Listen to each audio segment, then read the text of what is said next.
Hello, everybody. It is Tuesday, June 10th.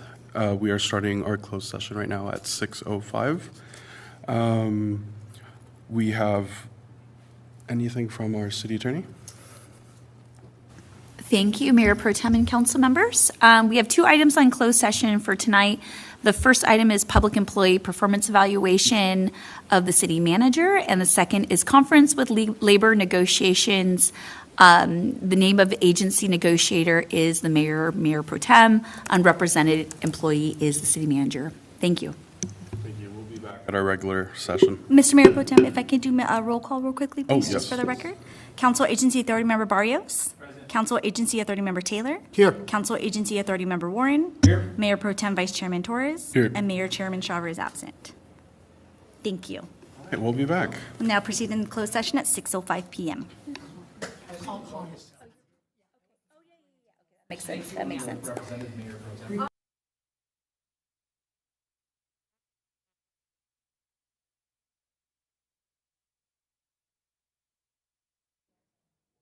Are we ready?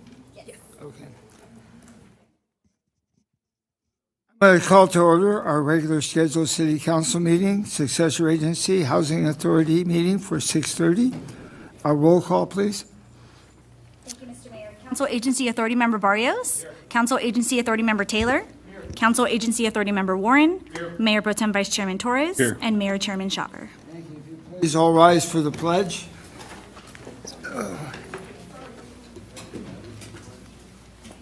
Okay, Jim, you're up. That's you, sir. Yep. Hand over your heart, repeat after me. I pledge allegiance to the flag of the United States.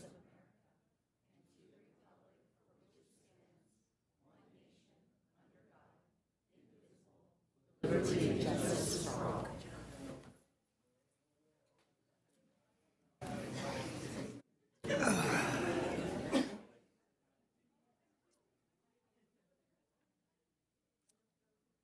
We're on item number 8.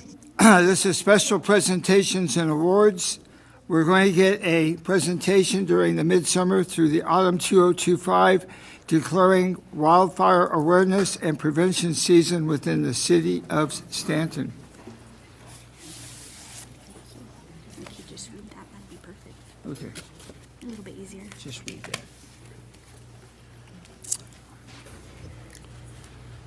Now, therefore, let it be resolved that I, Donald Torres, Mayor Pro Tem of the City of Stanton, and on behalf of the entire City Council, do hereby declare midsummer through early autumn 2025 to be Wildfire Awareness and Prevention Season throughout the City of Stanton, and in doing so, encourage the citizens of this community to join with me to become partners in preparedness by increasing knowledge of proper safety measures, taking steps to protect our homes and businesses, and to prevent sparking a wildfire. One less spark means one less wildfire. Thank you.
Go ahead, Chief.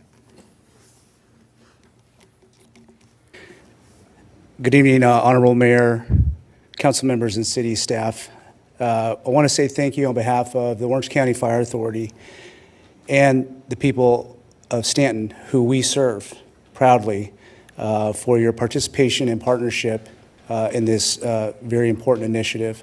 We saw not too long ago the destruction that wildfire can do, not only to our natural resources, but to our infrastructure and to people's lives. So this proclamation, in partnership with the City of Stanton and the City Council, is very important to us and our pursuit for public safety. So again, I want to say thank you to all of you.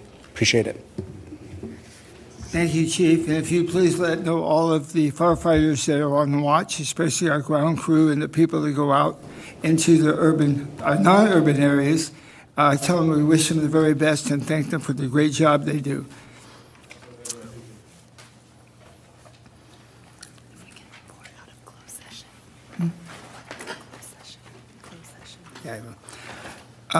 Did we have anything out of the closed session? Thank you, Mayor and Council. There's nothing to report. Okay, thank you. Go ahead, Hannah.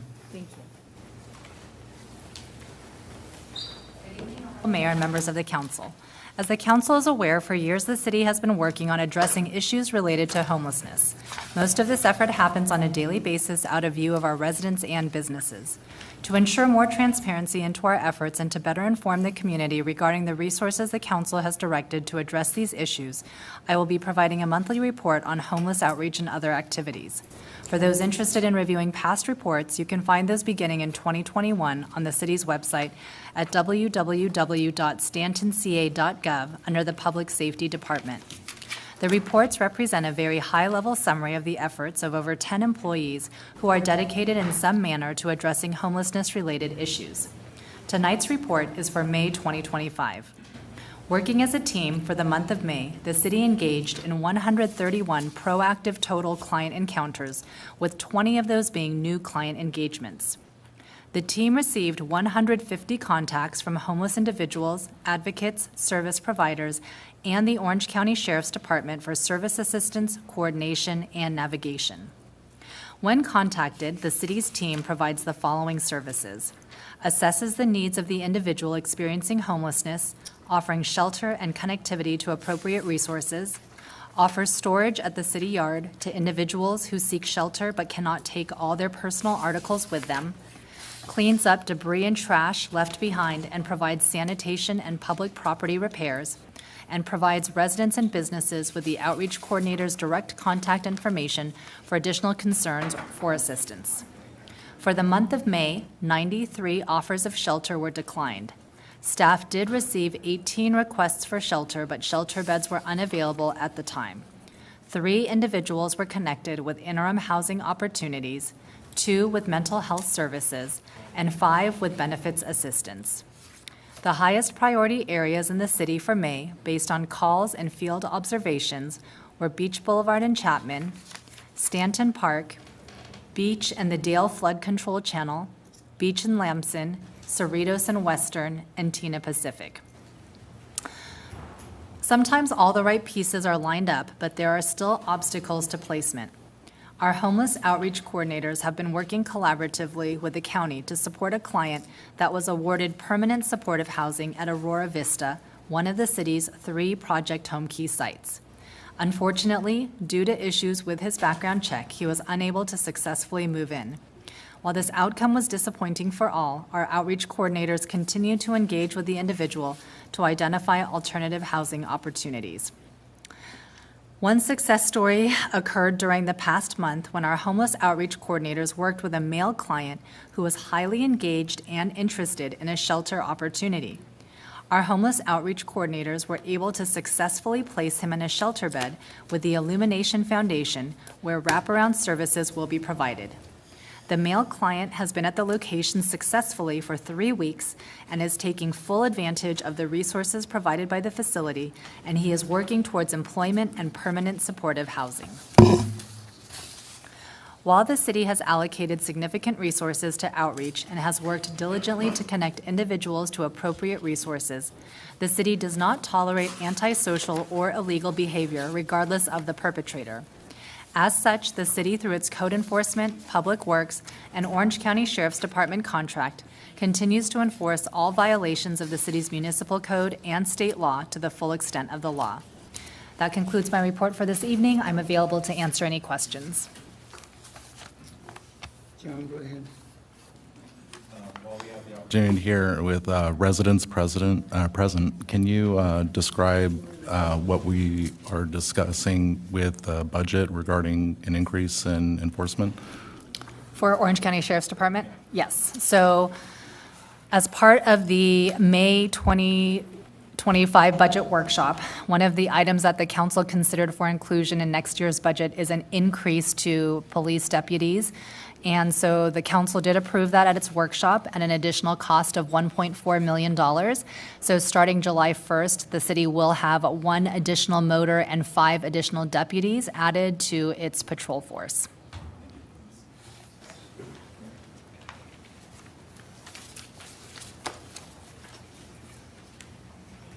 Any other questions?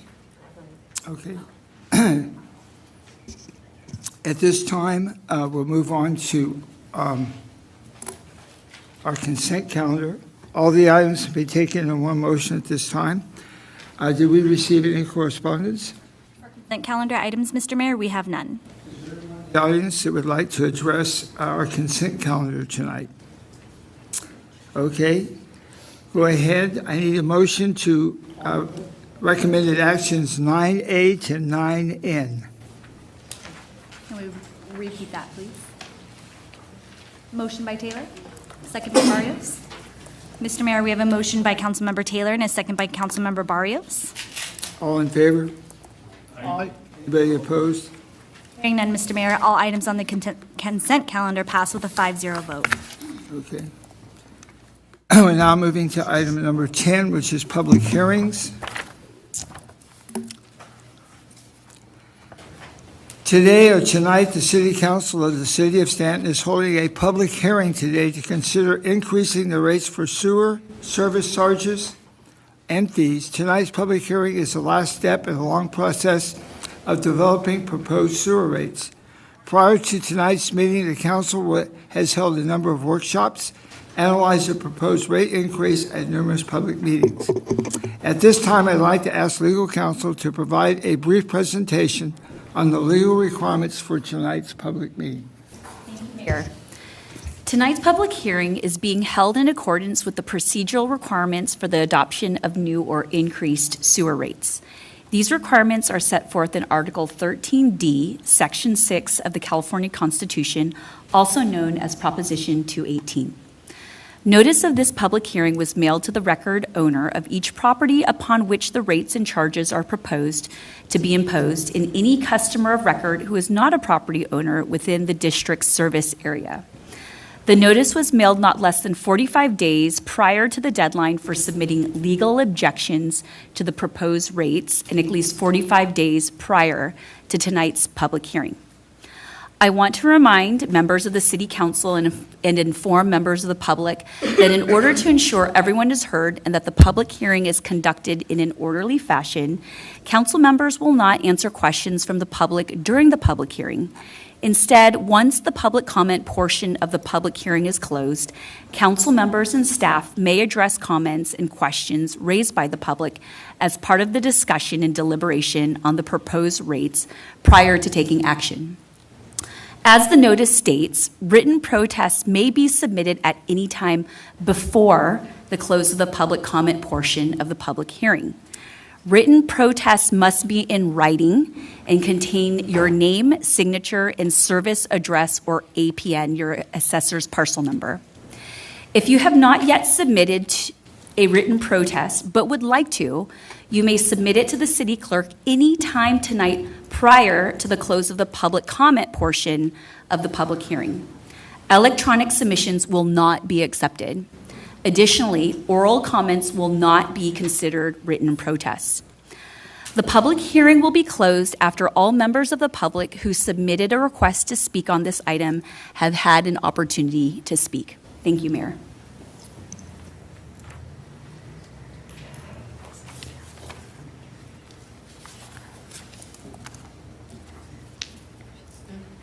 Before we start our public hearing, I'd like to make sure that the council is aware of all valid legal objections have been received, and we've been responsive and presented to the council, just so you know, okay?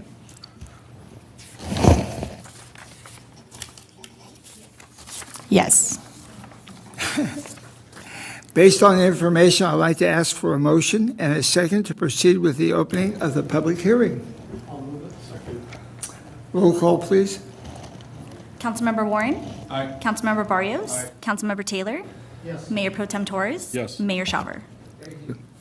The public hearing is now open, and now I'd like to ask staff to give us a presentation, please.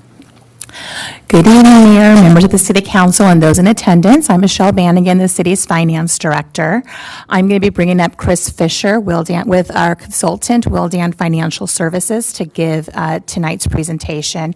But while he's coming up, I just want to remind the City Council and the public that the initial introduction of tonight's rate study was presented on March 25th, 2025, where we provided this same presentation to the City Council to inform the public of our plan. And the notices were mailed by the city's vendor, All States Mailing Services. They were sent in English, Vietnamese, and Spanish on April 23rd. And so far, we have received 5 written protests that were in the format that the city attorney presented. And now we'll wait for the PowerPoint, and then Mr. Fisher will proceed.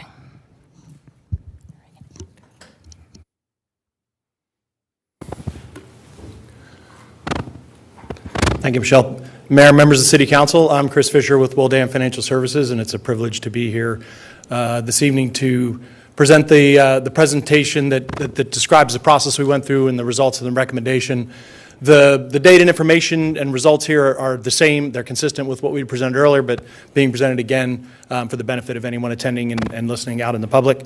So it should be consistent, will be consistent with what you've heard before. So as we embarked on this study, probably 10 months or so ago now, we laid out a number of goals for the rate study, and first being to evaluate the current financial condition of the utility, and then to develop a 5-year financial plan based on that evaluation. Gathered a lot of data from Michelle and Caesar, and including financial information, system information, capital project plan information, and rolled that all into a 5-year financial plan in order to provide us a projection of the financial needs of the utility over the next 5 years. That includes funding for operations and maintenance, inspections, and those kinds of activities, funding for capital projects that were identified in the 2024 master plan that was completed for the city recently. We want to make sure the city has adequate operating reserves in accordance with financial policies, and that includes the operating reserve and the capital reserve for capital projects. Ultimately, any rates that are recommended or adjustments to rate that are recommended, as the city attorney mentioned, need to be done in compliance with Proposition 218 that governs the setting of utility rates throughout the state for water and wastewater, as well as solid waste. And we want to ensure both compliance with the technical provisions of Prop 218, which is that the rates have to be based upon the cost of providing the service, and also with the procedural requirements with which the city attorney described in terms of conducting a public hearing and mailing notice of that hearing. So some key factors that we discovered as we began the process that really factored into the rate recommendations and the financial plan. The first two, as we experience with just about most things in our everyday lives, the costs of operating a sewer utility have increased and can continue to increase each year. And those are costs for things like equipment, supplies, inspections, personnel costs related to all of the folks who work for the utility and provide these services. The funding for capital projects, which we'll talk about in a little bit more detail, that were called out is in terms of deficiencies in the sewer master plan. And finally, the last rate adjustment was 4 years ago, so during the period that I mentioned where costs have increased and continue to increase each year, the rates remain the same, so the city gradually fell behind in its ability to continue to cover those rising costs. So I'll talk a little bit about the methodology and how we developed the projections and show kind of the result of the beginning projections, and then we'll get into the results and the recommendations. So the rate study is really built around answering three fundamental questions, and that's in the green there on the left-hand side is how much revenue do we need, which customers are incurring the costs necessary to operate the system and which proportion to one another, and what do the rates ultimately need to be to ensure that we collect the revenue that we need to operate the system. And so how much revenue is needed is just what it sounds like. It's what revenue is necessary to cover all of the costs that are incurred to operate the utility, pay for capital projects, and all of those items in the financial plan. And that's called a revenue sufficiency analysis, and it really results in that 5-year financial plan that serves as the basis for the whole study. Second, we gather a lot of data and determine which customer groups, customer classes use the system in which degree compared to each other, and that's through system data from Orange County Sanitation. And we conduct a cost of service analysis so that we can allocate the cost of utility out to the different customer groups to ensure each one is paying its fair share or proportionate share compared to the other customers. And finally, based on that analysis, we calculate the rates that are necessary to generate that revenue from each of the customers based on the assignment of those costs. So this ensures that the proposed rates that we recommend comply with the Prop 218 requirements, proposition cost of service requirements. Should add that the study results and approach were reviewed with the city's legal counsel, that is their Prop 218 specialist that focuses on compliance with Prop 218 and was found to be completely defensible and on point. So we worked together through that process during the review of the report and the approach. So the first step in that methodology, figuring out how much revenue is needed, is really made up of kind of two steps. One, a comparison of what the city could generate based on the existing rates that are already in place, and comparing that to the revenue that's required over the next 5 years. So the top set of blue boxes there describes the process that we go through, where we gather a lot of historical information, financial information, fund balances, and as well as the user information, and we reproduce the bills over the last 5 years. And then we compare that to the audited financial results that were published by the city for each fiscal year to make sure those match up so that we're confident that the customer data, the billing data, property data that we have is all accurate, and we can use that to conduct our cost of service analysis. And then we develop those revenue requirements that I mentioned earlier in those bottom green boxes there, where we look at the operating maintenance costs, costs associated with any debt, which really doesn't apply here, costs associated with capital projects, as well as funding of reserves. So if the amount that could be generated with the existing rates in the top blue boxes is less than the amount of revenue needed that we determined in looking at the green boxes, then we recommend change or adjustment in rates to make sure that we can generate the revenue to cover those costs. So that's kind of the process we went to really start that financial plan and start that financial analysis that led us to the recommendations for the rates. So based on those initial projections, this is what we call kind of the status quo or the do-nothing projection. This is how the financial metrics would look for the sewer utility with the existing rate. So you see it's actually not all bad. The revenues are enough to cover expenditures on an operating basis. That excludes all the capital costs. So from an operating standpoint, the city's doing a good job of keeping pace with costs and staying efficient and able to cover those operating costs. The bottom graph there, you see the bars gradually declining until the 5th year there is zero, and that indicates the fund balance. And that fund balance starts out a little over $6 million, and you can see it being spent down over the 5-year period until it's completely exhausted by the 4th year, leaving no fund balance at all for the 5th year, meaning no funding for emergencies or cash flow, dealing with cash flow changes, or any additional capital projects that need to be done. So that's the primary driver, and like I said, that really kind of flavored the outcome and the results here. And so here's a quick table. You kind of can't see the last column there, but this is a list of the capital projects scheduled to be completed over the next 5 years. So yeah, you can kind of see the last column there. It's worth pointing out because it's the largest amount. So you see over the 5-year period, there's over $1 million in projects in each year, close to $2 million in years 3 and 4. And over $3 million in the 5th year. And so altogether, a little over $10.5 million worth of capital projects over the next 5 years. And these are all important projects to make sure that the system is able to keep its system operating, keep it operating efficiently. With the aging of system components and pipelines, any utility has to go through this process regularly. And you see the largest projects up there are all pipeline replacement or replacement of aging system components. So it's important to point out that none of these are relative to any new development or expansion of the system. These are strictly to replace aging and wearing system components and keep the system operating in top shape.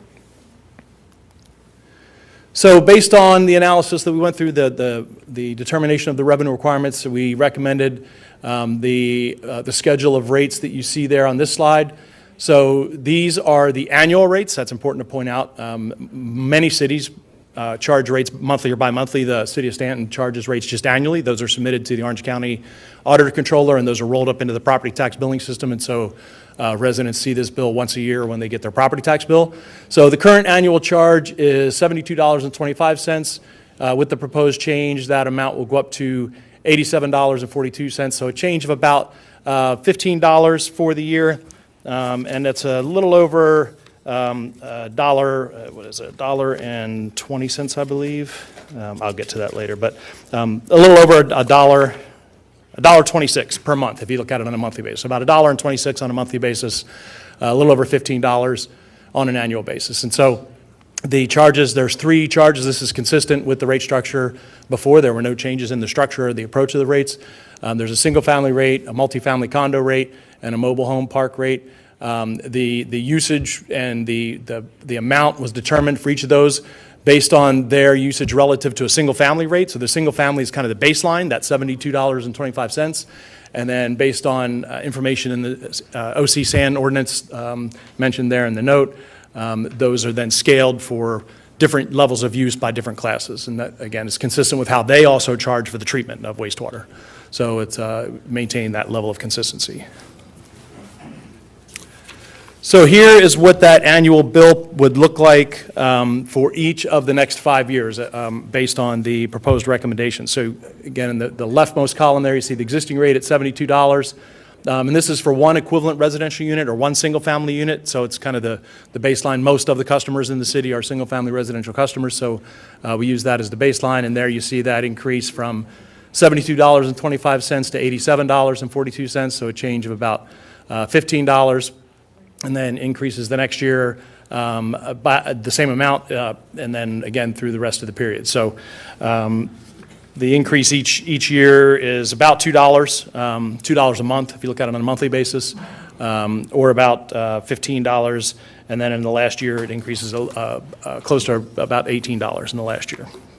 So wanted to take a look at how those rates compare to the rates of some of the neighboring cities and providers. You see the existing all the way over there left, $72, and we just barely get up over Anaheim, but the proposed rate is still well below the average. That average is represented by the solid black line. That's $131.13. It's the average of all of the comparison cities that we looked at there. And so you see with the proposed change, still stay well below that and below Santa Ana. And this is a one-time sort of snapshot look. This does not reflect all of the other cities that typically will go through rate studies and increase their rates annually. So this is what everybody's rates look like today, both the Stanton current rates as well as the proposed rates. And just to revisit those financial metrics or those key performance indicators, we call them, that we monitored and really tried to ensure we were able to meet as a part of this study. The revenues, obviously, they were covering expenditures before, so now they're even covering those at a little bit greater margin. And then across the bottom, you see we're still spending down the cash reserve a little bit, but just not at the same pace as we were before. We're still declining over the 5-year period. By the 5th year, you see it's down, still above the target, but down just below $4 million. And if we projected that out a little bit further, it continues to go down slightly, but it stays above the policy target, and that's what we wanted to make sure, is that we left the city in a good position at the end of the 5 years and able to take care of these capital project needs that are scheduled. So finally, we'll just, I'll summarize where we have been and where we are tonight and the next steps. Whoops. So back in March, we presented the results of both this and the capacity fee study. You remember the capacity fee study, we did that at the same time. We're not taking any action on that tonight, but that was taken care of and adopted back then. We presented the rate study results, and we asked council to set the date for this hearing this evening and authorize us to mail notices, which, as the city attorney mentioned, were both done. Those notices were mailed out on April 24th, and we're here tonight to conduct the public hearing. And so you will have an opportunity to discuss and deliberate. You'll hear public comment, public testimony, and at the conclusion of the hearing, the comment portion of the hearing, you'll tabulate the written protests. There were 8,476 notices sent out. That's how many properties are in the city. So we would need a majority plus one of those to submit a written protest in order for a majority protest to exist. If there is a majority protest, then everything stops. Council can't take any further action. If there's no majority written protest, then the council has the discretion to move forward and discuss and adopt if they choose. You're not obligated to by the absence of a protest, just that if there is a protest, it would stop everything right then. And then the last deadline will be August 10th. If the council decides to adopt the rates tonight, those will become effective for the upcoming fiscal year, and they'll be submitted to Orange County for inclusion in the 2025-26 property tax levy. So that concludes my presentation. I'm here, of course, for any questions. I can take any now, or I can sit down and wait till you have a chance, either one.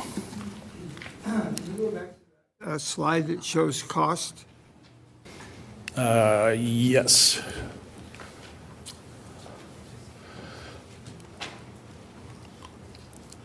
Which cost slide? That one, no, the one, The comparison? yeah. There you No, go. keep going, back one more. One more, back again. Okay. I serve the city of the Orange County Sanitation District. I've been on it for many, many years. And I just want to point out that the city of Stanton has the lowest monthly sewer rates in Orange County.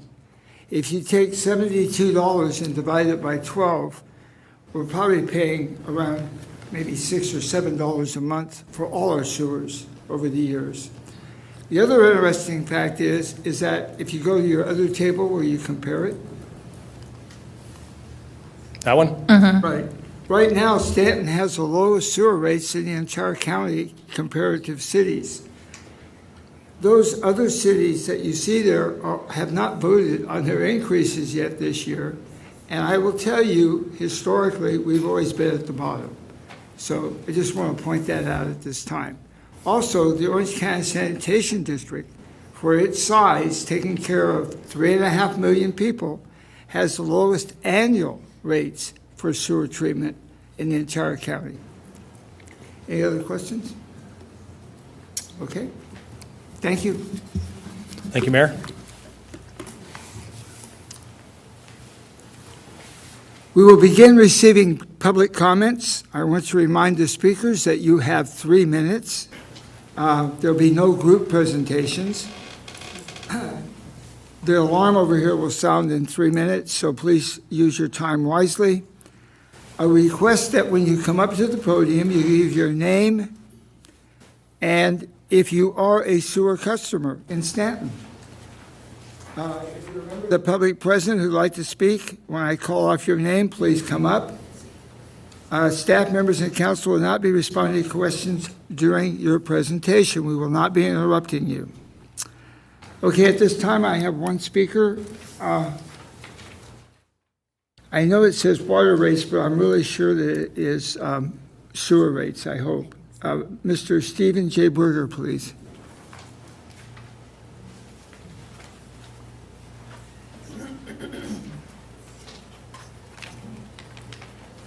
Yes, I'm Stephen Berger. I just wanted to ask what exactly has gone on in the city of Stanton that got to face in 5 years almost tripling the water sewer rate. From where it is right now today to where it's going to be in 5 years, the rate is almost tripling. In some cases, it's more than triple. So what has been done to maintain the systems in the meantime that we're in a condition where the citizens of the city are facing a rate hike that's that much in 5 years. That is up to Golden State Water Company. We have no control over that. So your water rates that are going up and up and up and up every year, we have no control. That is completely controlled by the Golden State Water Company. In fact, we don't even bill that. They're responsible for the maintenance and upkeep of all our water lines and plumbing for the entire city. Question would be then, is Stanton paying to maintain the infrastructure, or is Golden State paying to maintain the infrastructure? Go ahead, Caesar. Well, I just want to point out, we want to separate water from sewer. Water is handled by a private company, not the city of Stanton. We want to separate water from sewer. Water is handled by a private company, Golden State Water Company. That's not part of tonight's action. We only maintain the sewer system. So I want to maintain a couple of things. The last time the rates changed in the city was July 1, 2021. So over 4 years ago. That's when our last rate study was complete. We kept our rates the same. We could have been increasing them by the consumer price index all these years while we were waiting for certain things to be completed, like the city's sewer master plan. But the city council made a decision and staff recommended we just keep the rates the same since July 1, 2021, while we waited until our sewer master plan, which comprises most of the costs for the sewer system. That's the capital costs. That was finally done a year ago in July. So now that we know what the system's future capital project costs are, we were able to complete this time study. So for the next 5 years. So part of the increase is because we haven't changed for inflation for over 4 years. And part of it is now we have updated information for what the city's sewer capital needs are. Caesar, would you explain also that Golden State Water is responsible for the upkeep and maintenance of their lines, please? Yes, Mayor and members of the City Council. Yes, Golden State Water is responsible for all the water infrastructure, meaning fire hydrants, water lines, any wells that they pump the water from. They maintain the infrastructure in that component and oversee any operations as well. So operation maintenance is done by Golden State Water, as well as any capital improvement projects that are done for the water line system. Okay, so they are responsible for maintaining for the water. Yeah, yes, that is correct. But it's all rolled into sewer and water as a rate? Tonight is Get a just separate sewer. bill Yeah, every yeah, month from the yes. water company. Okay. Yeah, so my concern is, tripling of the rates across a 5-year period. Just, it seemed like we would have been better off improving infrastructure as we go rather than wait for it to fail and then pay the cost all at once. Definitely. Okay. That's all I have. Thanks. Mr. Berger, if you're concerned about the rates on water, it's the easiest thing is to contact the Public Utilities Commission in Sacramento. It's not a governing body, it's a separate body, and they'll be more than happy to hear any of your concerns about water rates, okay? Okay. Thank you. You're welcome.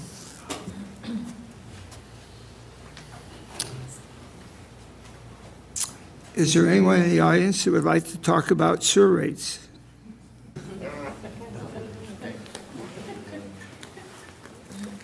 Hi, my name's Martha Zuniga. I've been a resident of Stanton for 42 years. And in the 42 years, I've seen rates going up. Everything's been going up. This rate is, I feel that it is way more than other rates that we've had. I mean, we've had the utility, which I was calculating. We put $20, $30 a month towards utility taxes, which is a separate thing. But this is going to be going on my taxes. I am on a fixed income.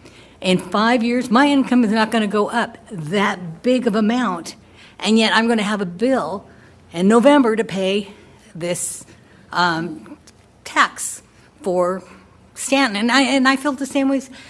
Why haven't we been doing more stuff for our sewers? Why haven't we been doing things to better? Our streets are bad. there's so many things, so where's all this money going? So, and I also submitted a letter with my concerns. Thank you for your comments. So I want to clarify, it's not that city staff has been waiting for the sewer infrastructure system to fail or break. We have been doing proactive infrastructure work. The city has to hire a consultant, just like you would in maintaining your home, to come out if there are maintenance requirements. And when that consultant comes out, who has specialized expertise, they're able to project proactive maintenance that will help our system from failing. So on the slide where we Well, I had- understand that. Sure. I'm just saying the amount. I know that we Sure. need to increase, that's okay.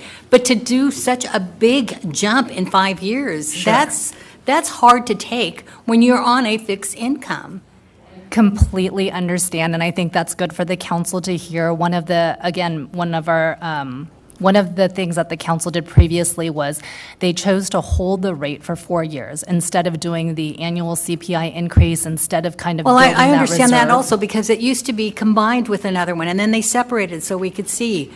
All of that, I understand that, and I understand there has to be an increase. I'm saying, why does it have to be such a big jump? So it was calculated based, if you take the capital improvement program over the next 5 years, the almost $10 million in capital improvements that need to be made to the sewer system to prevent it from failing, they then take the number of housing units in the city that are each pro rata portioned an amount related to how much of the sewer infrastructure they use, and it's a purely math formula.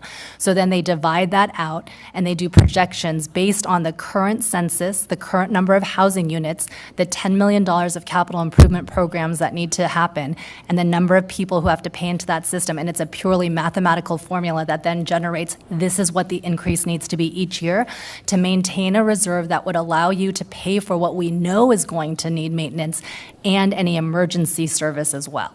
Okay, I understand that. Okay. Again, does it have to be such a large difference? So- Can that be something that can be renegotiated as far as those of us that are? And there's, all of my neighbors are all seniors, so we're the ones that are going to have to be paying this on our property taxes. And So, what you said is well spoken.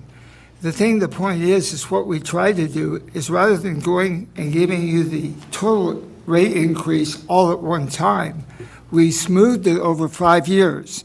So over a 5-year period, your increases are only going to be between $12 and $15 for the whole year. So every year, it's only going to go up between $12 and $15. not Now, that fifth year, it's going to be like, That's what it is, ma'am. It's right there on the chart. I'm not lying to you. yeah. In other words, your increase per year for sewer rates to assure that this city has sewers in the future will be between $12 and $15 a year, period. That's it. Okay. Thank you. I would just add one thing, like the city manager said, this is a purely mathematical situation.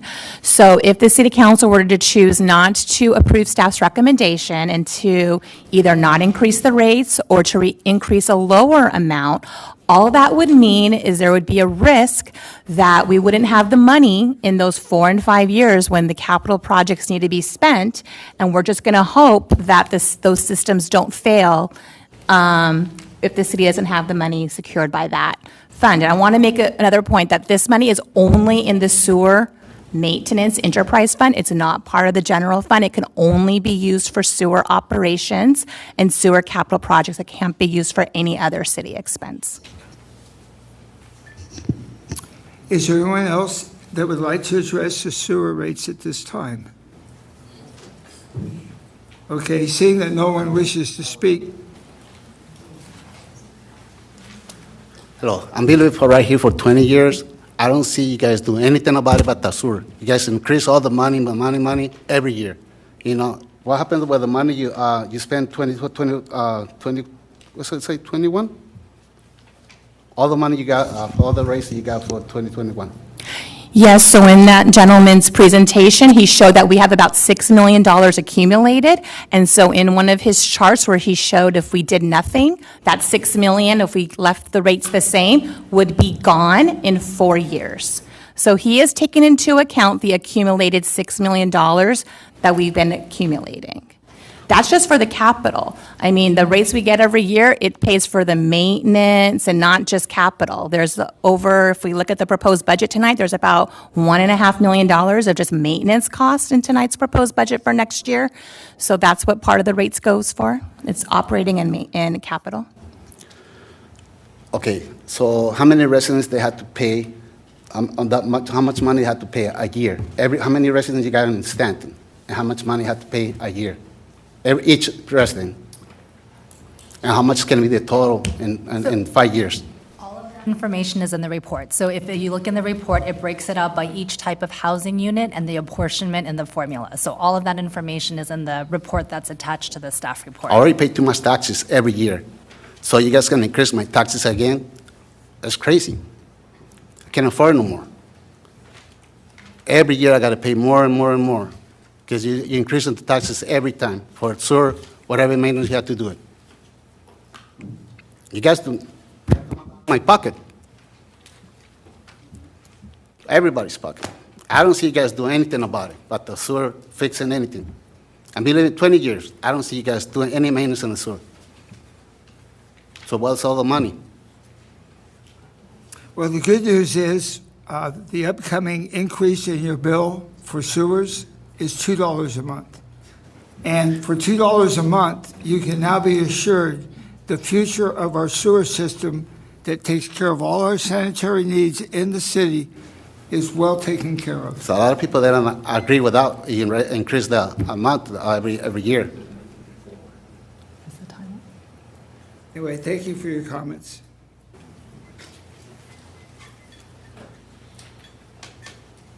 Is there anyone else who would like to address the council on sewers? Seeing that no one else wishes to speak, I'm now prepared to close the public hearing. Before doing so, are there any members of the public that would like to submit or take away a written protest? As a reminder, once the public hearing is closed, the council may no longer accept any protest on proposed rate increases. Madam Clerk, how many protest letters did we receive? Mr. Mayor, we received 5. People? Yes, sir. Okay. After confirming there are no additional public comments, I'm going to head and close the public hearing. I'll bring it back and ask staff whether we need a brief recess to tabulate the protest. Have we tabulated those 5? Need 5, sir, no additional. Okay, thank you. Do any members of the council have any additional questions of staff or our consultant? Okay. Will the clerk please report the results of the tabulation of written protests? Thank you, Mr. Mayor. There are 6,884 parcels subject to the city's sewer service fees and charges. Therefore, a majority protest would mean that protests are submitted on behalf of at least 3,511 of these parcels. The city received 5 written protests to propose the rate increase to its sewer service fees. Only 1 protest may be submitted per identified parcel. As such, no majority protests exist for this proposed rate increase to the city's sewer service fees, sir. Okay, thank you. So it would take 3,511? Yes, sir. Thank you. Seeing there's no majority protest, the council may now consider adopting the resolution providing the sewer fees for the upcoming year.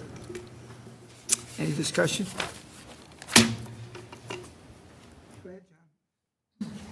Yeah, one thing I would like to clarify with this funding, this is restricted funding that only can be used on sewers, correct?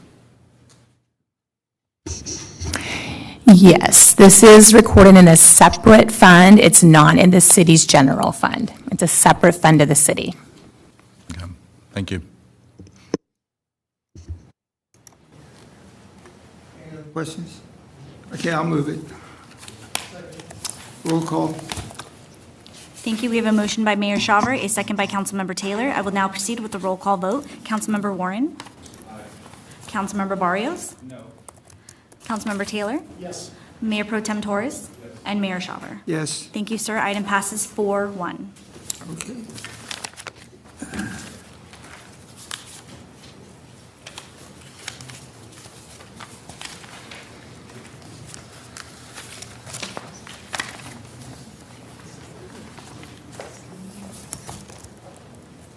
All right, we're now going on to our second public hearing, which is item 10B. Go ahead, Madam Clerk.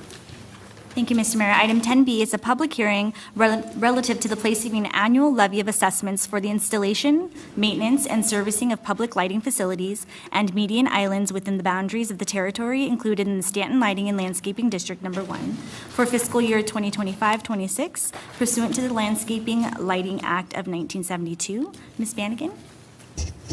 Thank you.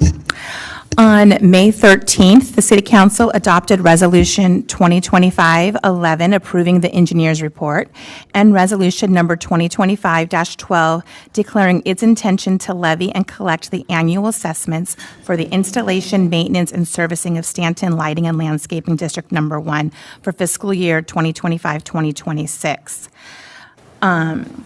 It also set the public hearing for tonight. Our consultant, Harris and Associates, has prepared the assessments for that levy. These assessments are the same. There is no change since the prior year. The city is at its statutory maximum. It cannot change it without another vote of the ballot. I do want to say that this public hearing was published in the newspaper in the Orange County Register on May 27th and June 3rd, and also posted by the city clerk on May 29th at the city's 3 public places. That completes my staff report. I'm available for any questions. Are there any questions? Okay, we're going to go through the same process. We don't have to, that's right. Okay, I'm going to go ahead and open the public hearing, though, okay? Is there anyone that would like to address the lighting and landscaping? Have we received any written communication? Mr. Mayor, we have none for this item, sir. Okay, I'll close the public hearing, bring it back to the council for action. Do we have a motion on the item? I'll move it. Second. We have a motion by Mayor Schaver, a second by Mayor Pro Tem Torres. I will now proceed with the roll call vote. Councilmember Warren? Aye. Councilmember Barrios? Yes. Councilmember Taylor? Yes. Mayor Pro Tem Torres? Yes. And Mayor Schaver. Thank you, sir. Item passes 5-0. Okay, unfinished business, item 11A. This is the second extension of the expired commercial cannabis cultivation permit.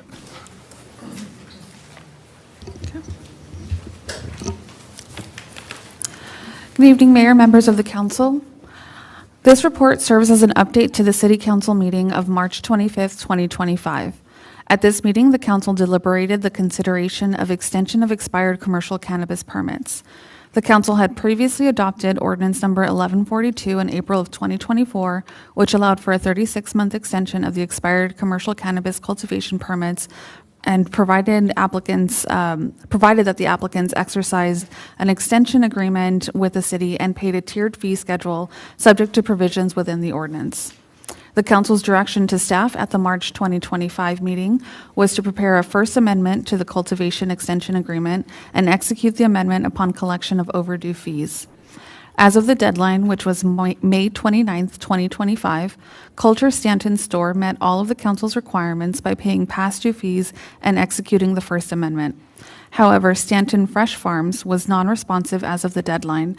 As such, the City Council is asked to affirm that the second extension is granted for Culture Stanton Store, and the extension period for Stanton Fresh Farms has terminated and is now null and void and no longer holds a valid permit. And this concludes staff's report.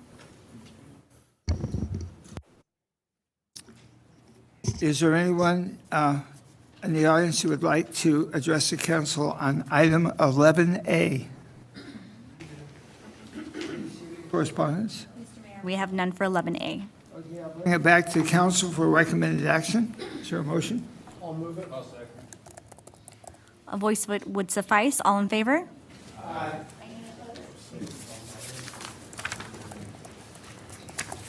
Thank you, sir. Item passes 4-1.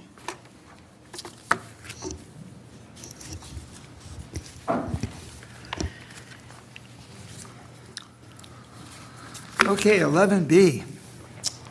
This is the adoption of the fiscal year 2025 operating and capital budget for the city of Stanton and Housing Authority. Who's got this one? That would be Ms. Bannigan, sir. Okay.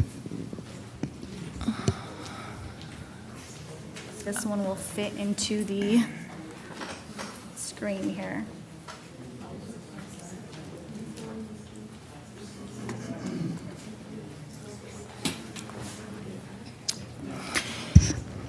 Good evening. Staff presented the proposed operating and capital budget for fiscal year 2025-2026 to the City Council at their last meeting on May 27th.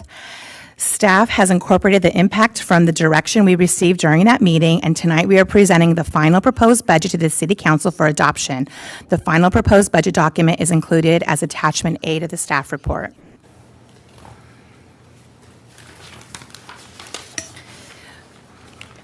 This chart shows that compares the numbers for the citywide budget from May 27th to tonight. So on May 27th, citywide revenues were $57.5 million. Citywide revenues are increasing by $3.3 million to $50.8 million to reflect a grant that the city received from the Southern California Association of Governments passed through the Orange County Transportation Authority for our Orangewood Complete Streets project. Total citywide expenditures are increasing $49.2 million to $53.4 million, an increase of about $4.2 million since our May 27th meeting. And we're going to discuss about that on the next slide. What changed? So what changed since May 27th is the City Council had a number of decision packages to decide, and that impacted our citywide budget by, where's my thing? $430,300. That's for all city funds. In addition, on May 27th, City Council directed staff to increase the cost of living adjustment for salaries from 2.75% to 3.5%. That increased expenditures for all city funds by $45,690. Part of the other two changes are changes that staff made. So as a result of the decision packages here, one of the decision packages included funding for senior excursions at approximately $2,500 per excursion.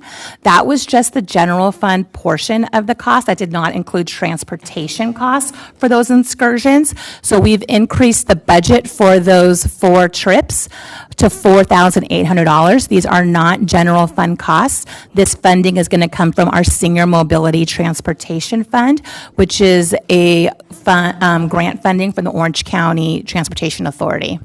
And then lastly, the largest portion of our $4.2 million increase is staff recognized that we did not include project funding next year for the Orangewood Complete Streets project. We are adding $3.8 million of funding to that project next year. As previously stated, $3.3 million will be a SCAG grant passed through the OCTA, and then the match, which is $513,600, is coming from the city's gas tax funds. So none of this $3.8 million is an impact of our general fund expenditures. The 2 slides ago showed all city funds. This is just the general fund. So this compares the 27th to tonight, and total general fund revenues are essentially the same. Total general fund expenditures increased by $237,560 as a result of the City Council's decision packages. That's the general fund impact of the previous slide. And as you can see from this chart, we've had to fund that increase because, as you can see from May 27th, we did not have any additional revenues to fund any additional costs. So these additional costs for the general fund, $196,920, is being funded from our general fund unassigned fund balance, and then the rest is being funded from our general fund assigned fund balance. So as a result, what is the impact to the general fund's available fund balance, which we include our reserves and our unassigned fund balance. So in total, it decreased by that previous number, 196,920. So it went from 33.9 million to 33.7 million. So in total, our reserves and unassigned fund balance decreased from 96% of our general fund operating expenses to 95% of our general fund operating expenses.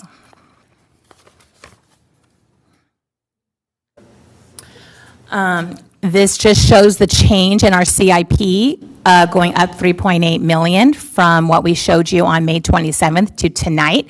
And all of that is that Orangewood Street project on this line. All the other project types are the same.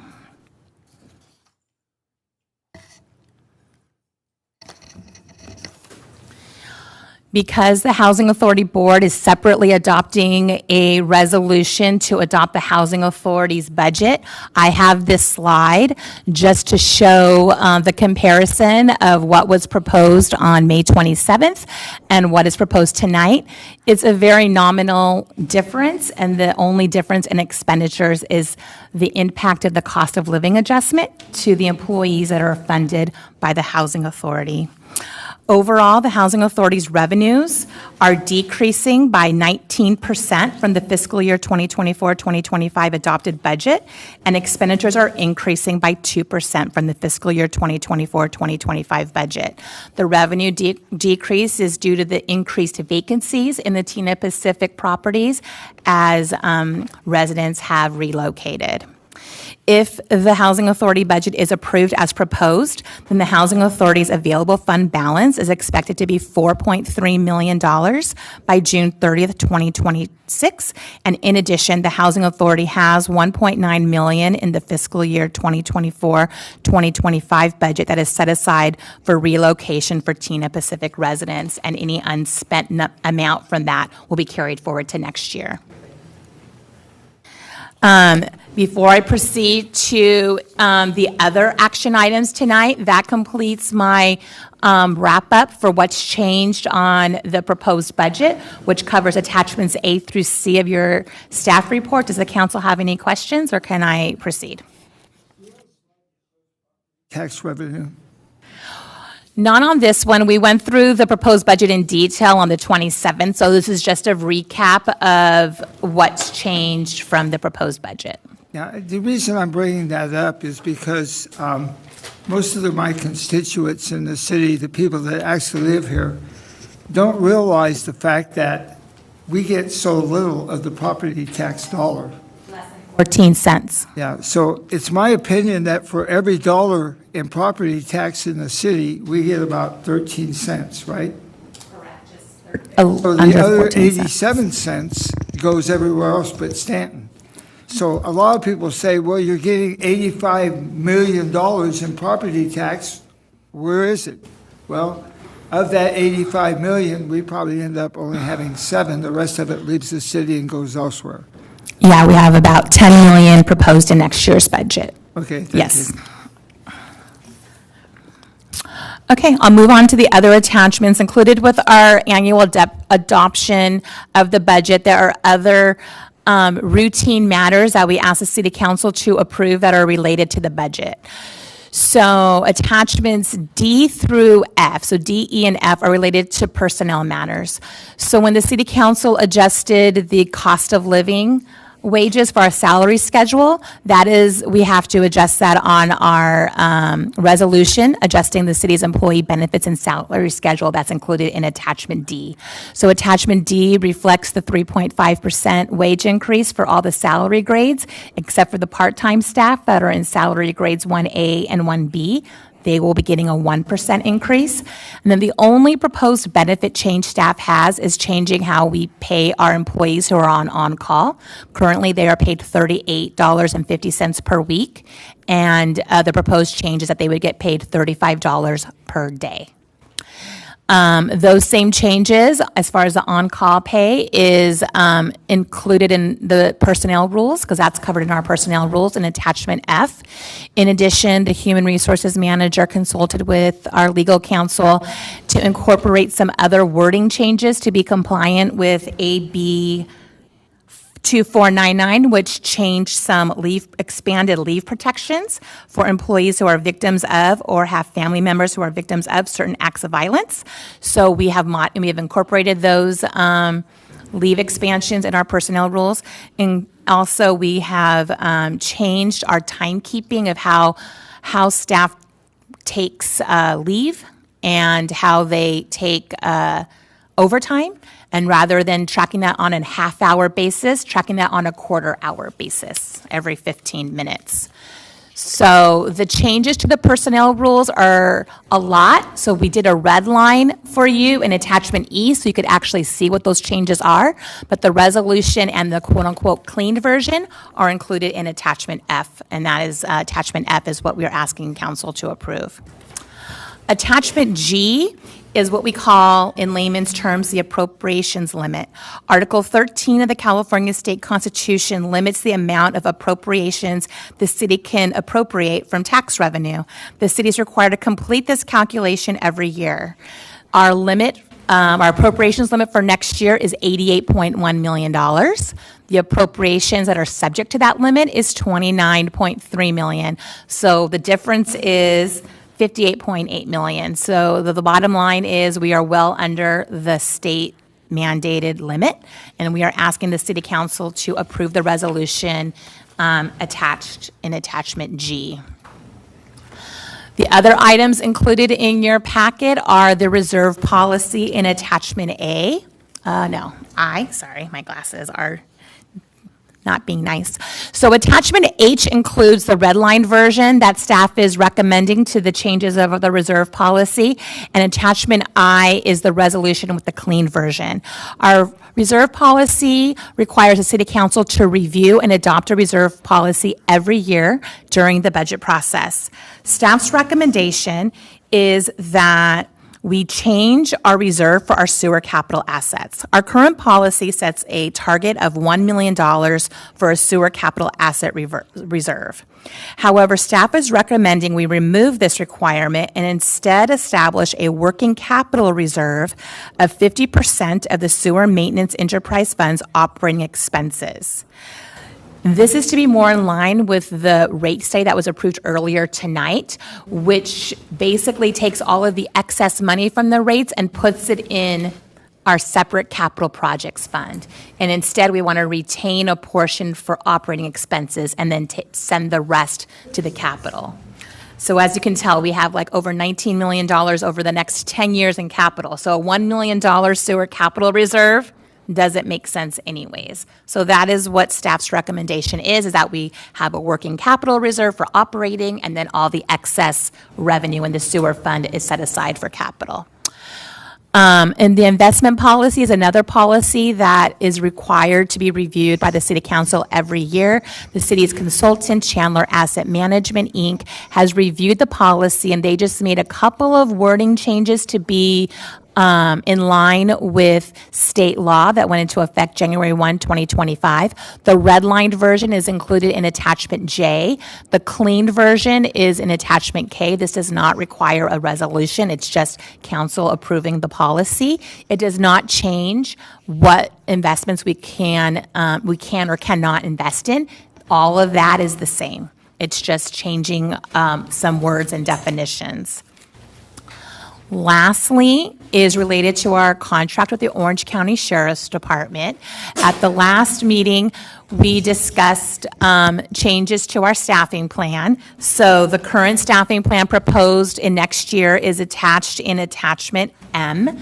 That is what our contract costs will be next year with the additional deputies, $16.2 million.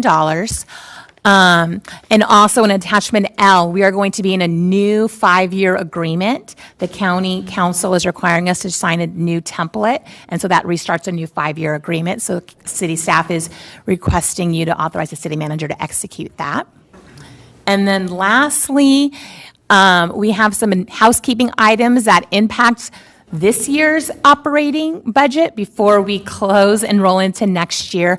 As we're working on our finance system upgrade, there are certain funds that we did not on purpose include in our proposed budget for 2025, 2026, because we are consolidating and collapsing those funds for streamlining our financial record keeping into existing funds. So we are asking City Council in one of our recommendations to close those funds and authorize staff to transfer whatever the balance is to their respective funds as of June 30th. That completes my staff report. I'm available for any questions. Otherwise, we have 13 recommendations. Number 1 through 13, we are seeking council approval for.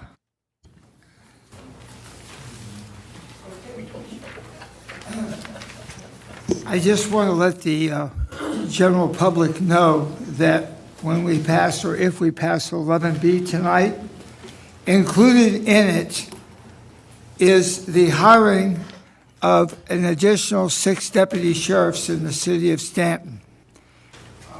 It is a target date of July 1st when they'll be up and operational.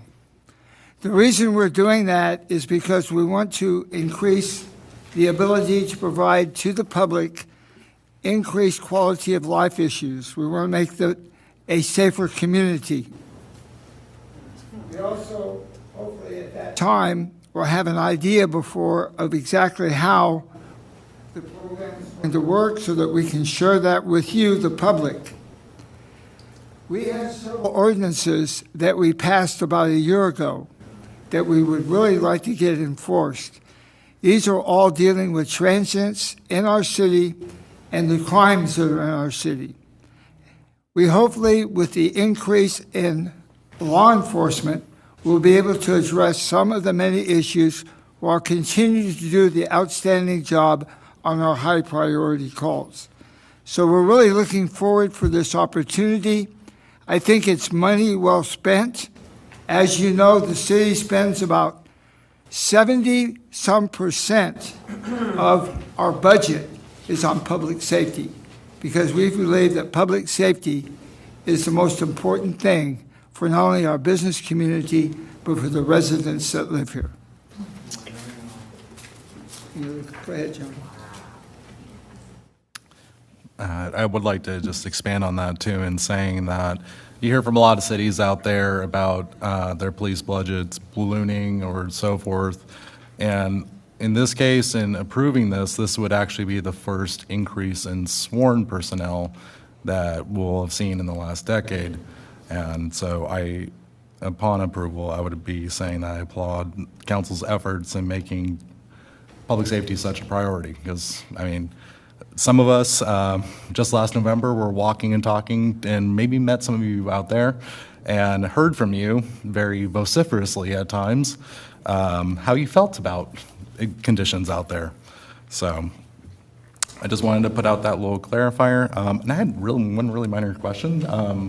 If we're looking at the cost for senior transportation as part of the excursion, are the family excursions driving themselves, or do we need to worry about them too?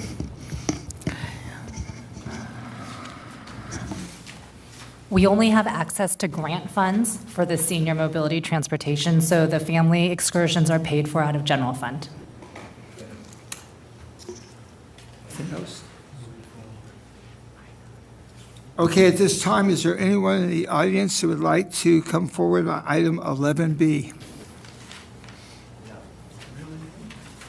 I'll bring it back to the council. I'm going to make a motion that we move all of the recommendations. I think there's there's about 45. 13. Yeah, 13 of them. At this time, I'll make that motion that we move it. Second. We have a motion by Mayor Shaver, a second by Councilmember Warren. I will now proceed with the roll call vote. Councilmember Warren? Aye. Councilmember Barrios? Yes. Councilmember Taylor? Yes. Mayor Pro Tem Torres? Yes. And Mayor Shaver? Yes. Thank you, sir. Item passes 5-0. Okay, tonight we have no new business. Oral communications at this time. At time, members of the public may address the City Council, successor agency, Stanton Housing Authority regarding any items within our subject matter jurisdiction. Remember that no action can be taken on non-agenda items. Again, you're limited to 3 minutes, I'm sorry. If you want to stay here 3 months, that's good too. Is there anyone that would like to address the city council on items that are not on our agenda? I'm going to go ahead and close the public hearing on oral communications. And we'll move on to written communications. We have none. Mayor, council initiated business. We have none. Council reports, announcements. John, why don't you talk to us a little bit about what we did in the park last week? Are you talking about the volunteer picnic? Sure. Okay. Yeah, we took the opportunity to celebrate our volunteers. We had many residents come out in support of the city during our last volunteer day, paint the town with pride, love event, and it's always a great opportunity to be able to give back to those that have come out to help the community, and that's something that we've actually, I think, just approved for next year too, and to continue celebrating those in our community that choose to volunteer. You want me to go down a couple more? The reason Stanton is successful is because the fact that the people that live here care about our community, and the number of volunteers we have make it possible to provide the many different services that we do have, such as keeping the town painted. You know, we do a lot of painting and upkeep. And also we have a lot of activities where we have our volunteers help. So it was greatly appreciated, the fact that we were able to thank those people last Saturday. Okay, anything for a future meeting? Study session. Okay, give us another answer. Yeah. I wanted to thank Supervisor Doug Chafee for coming out to our library reopening, along with Councilmember Taylor for being out there with me to do the ribbon cutting. It's good to see that library is open again, and after only having attended one library meeting, I've learned that library cards are pretty awesome, so consider looking into them.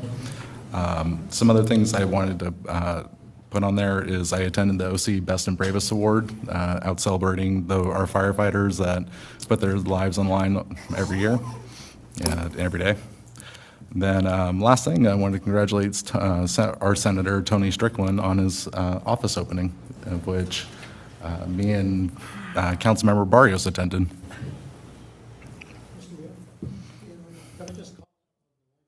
Sure. If you haven't been in our Stanton Library right across the street, you would be amazed at the change. And this has all been funded from state money or other grants. We didn't pay anything for it. It's an Orange County Public Library. For a city our size, it is beautiful in there now. The change is amazing. I mean, when my kids were small, they used to have to do research projects and things like that, and they used it. But it's got services for everybody, from the internet to any kind of books you can think of. They can either have them or they can get them for you. So it really is fantastic. If you get a chance, just walk in there and take a look, or look in the windows. It's so much better than it was. Thank you. Okay, anything for a future study session? Okay. Now we're moving to 15D, and this is Mayor Pro Tem Torres' request for the item on speeding at Cerritos to Valley View Street. Thank you, Mr. Mayor. I wanted to bring this item up very quickly because I live in the corner of Western and Cerritos. There has been car crashes in Western and Cerritos, and I kind of wanted to have a discussion out here out loud to see what we can do as a city, and hopefully get an answer from the sheriffs to see what we can do to mitigate some of these issues that are going on Western.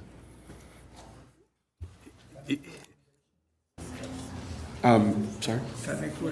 I would make a recommendation if we can ask city staff and our chief to have a report and maybe a plan as to how we can solve this issue. There's a resident on Western and Cerritos who has lost 3 cars because there's been car crashes on that corner.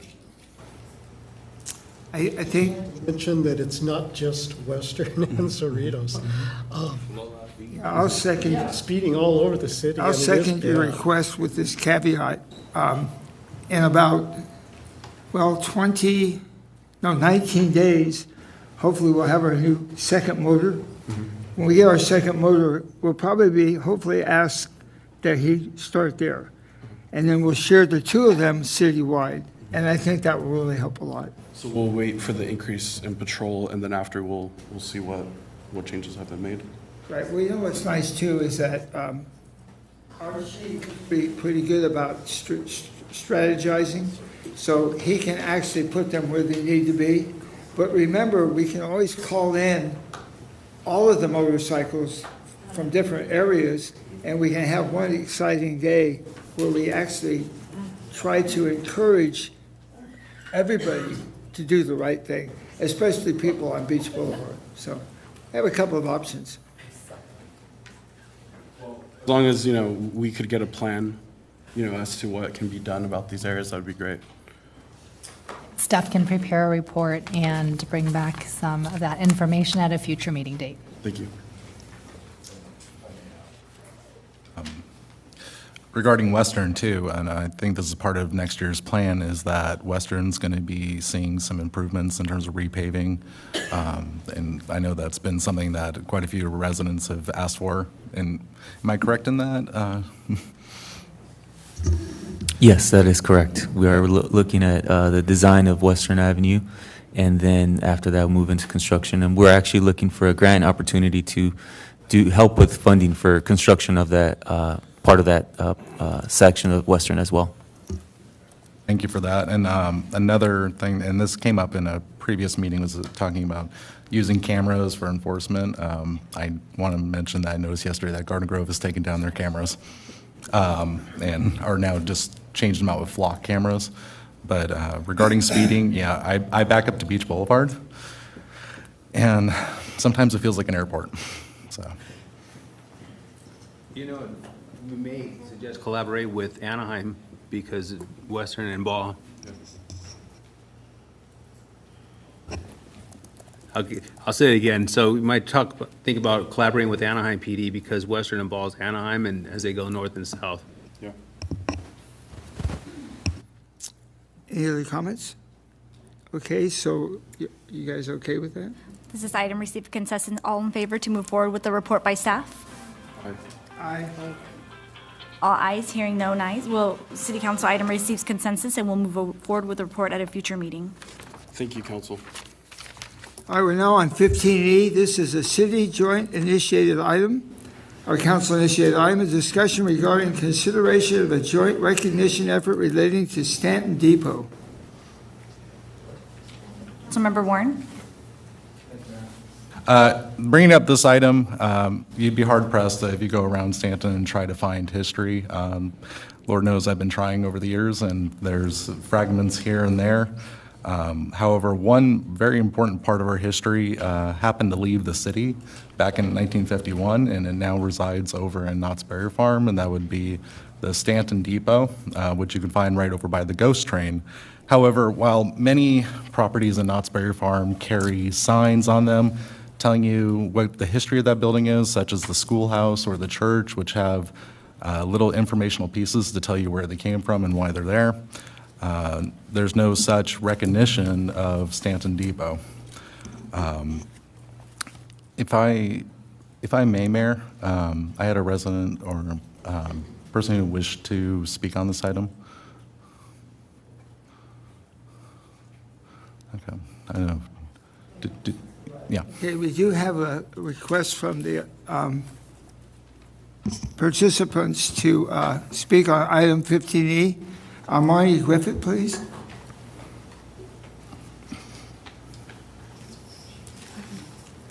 Hi, good evening. Thank you for having me. This is really exciting because I'm a student architectural historian in an MA program through Goucher College. So my term paper was actually on the Stanton Depot. So I wanted to come share some information with you, and I'm sorry I didn't bring probably enough of these, but maybe if you guys could share, it'd be awesome.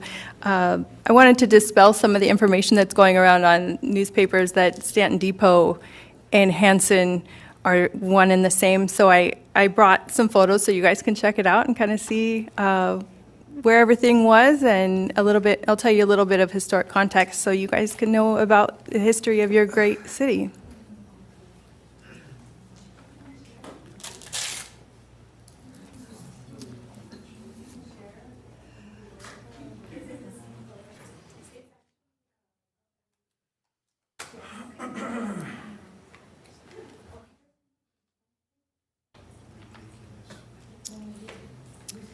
Okay, again, thank you for your time. A little historic context for consideration is early Stanton Depot was at the heart where two major transportation arteries intersected, the Southern Pacific and Pacific Electric lines. And the Pacific Electric line was a catalyst for growth of the city, but the Pacific Electric Stanton Depot itself played a crucial role. Not every town or stop had a depot, and this depot's a growing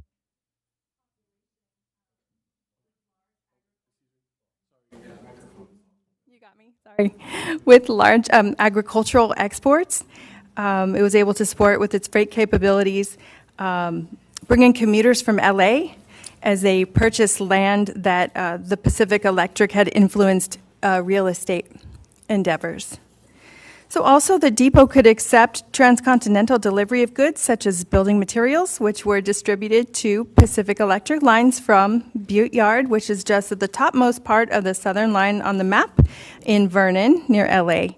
And that connected to Stanton in about 34 miles, give or take. I may be misquoting. In its simplicity, this unassuming vernacular building fostered one of the most prosperous cities in Orange County area by the 1920s. So you guys were the biggest and the best. And that's this is ironic with our sewage talk today, but that's pretty good for a town that was slated to be a sewage dump by neighboring bully Anaheim. So I don't want you guys calling them and fighting with them, because this was like in 1909 or something like that, really a long time ago. So before Stanton, the town was Benedict, and I know this is on your website for the city of Stanton, but just to share with everyone else who might not be aware. So Stanton was Benedict, and with the aid of Assemblyman Philip Stanton from Los Angeles, the ranchers that were here rallied together, and the contemplated sewage farm territory was incorporated in May of 1911, and I promise I'll be very quick. The victory in the depot was decorated with pennants and a banner that read, City of Stanton, and speeches and fireworks commenced, and they celebrated a new fitting name for the depot and the city. The story of the depot was much bigger than the building size, and my favorite quote from the Pacific Electric real estate ad in 1912 calls Stanton a place where there's room at the bottom. Stanton was a hopeful town then, and the depot still stands as a reminder. Ma'am, you have to wrap it up right now. Yes, please. sir. Thank you. It's just a reminder that the measure of greatness that we all hold isn't in us as individuals, but how we pull together and rise from adversity. Thank you. Thank you for that report, and thank you for the pictures. And Recommendation I would make on this item, and I've already had a chance to talk to Mayor Pro Tem Connor Trout and kind of workshop some ideas with him, and he's excited by the idea, and I've had a chance to talk to former council member from Garden Grove, or Buena Park, can't remember his name right now. Anyways, is that we communicate with Buena Park and see what options are available, if they can reach out to Knott's Bear Farm regarding being able to place any form of recognition of the history of the building, not only for Stanton, but the broader role of the Pacific Electric in Orange County. For our effort, I don't want to see us going down the route of trying to do historical preservation, as that can be really time intensive. It can be restrictive to a private property owner and so forth, but just recognizing a piece of history that people walk by every day and don't know that's there. To clarify, the council member's request is that city staff send an email to Buena Park city staff asking them to reach out to Knott's Berry Farm, asking them if they would allow a plaque to be affixed to the building. Okay, understood. At such a time, if that works out, love to do a proclamation with the city of Buena Park, city of Stanton regarding it, because it's as much as their property as it is ours. And if they say no, I would love to find some other way to be able to recognize this piece of our history. Can you get council consensus? With that recommendation by Councilmember Warren, which is to email the city of Buena Park, asking them to reach out to Knott's Berry Farm to see if there is an opportunity to install a plaque on the building recognizing Stanton's history and a part of that building, and also provided down the long a creation of a proclamation with joining cities to Knott's Berry Farm. Okay, in regards to recognizing the building as a Stanton Historical Monument. Do we receive council consensus on that item to move forward with that email? Yes, hearing 5 all, receives council consensus, and we'll move forward with that item. Okay, moving on to item 15F.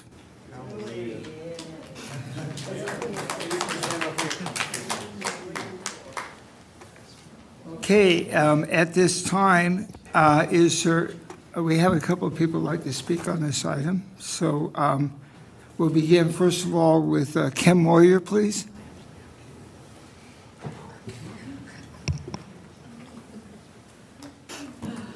Hi. And you're able to move that microphone down to reach your level as well. I feel you on that one. I probably won't need the microphone, but 15 years here in Stanton.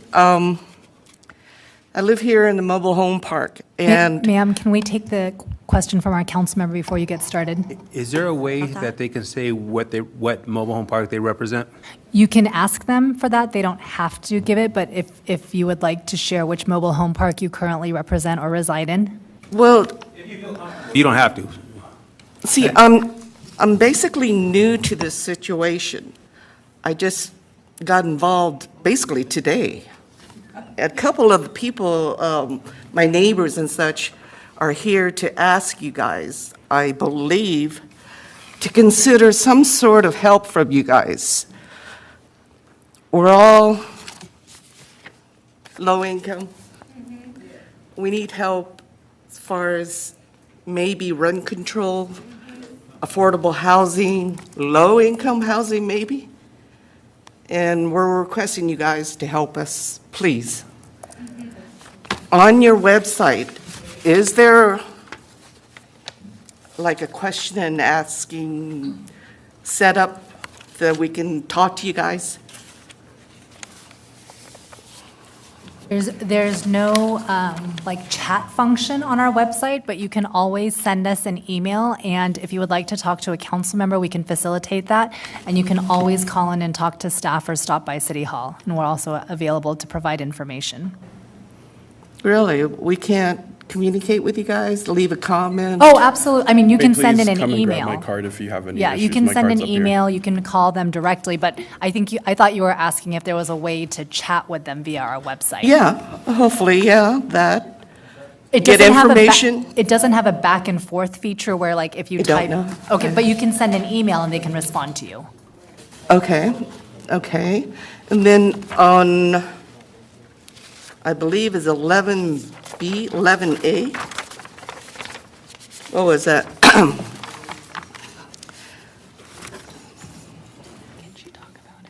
This is proposed adjustment on your employee benefit salary? Is that what that is? Do you have a spreadsheet on what the benefits and the salaries So ma'am, you're requesting? You're on a different agenda item, so we can't respond to any questions about a previous agenda item. Okay. Information is on the website on the agenda. If you go Well, yeah, please consider our request for you guys to help us, please. Young lady, come here. Here's my cell phone. If you want to ask me something, you can call me anytime.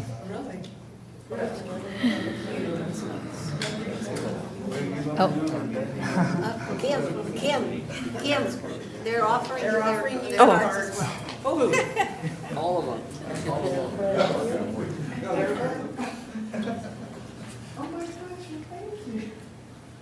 Thank you, Ms. Moyer. Mr. Mayor, would you like to proceed to the next public speaker? Okay, our next public speaker is Stephen R. Berger.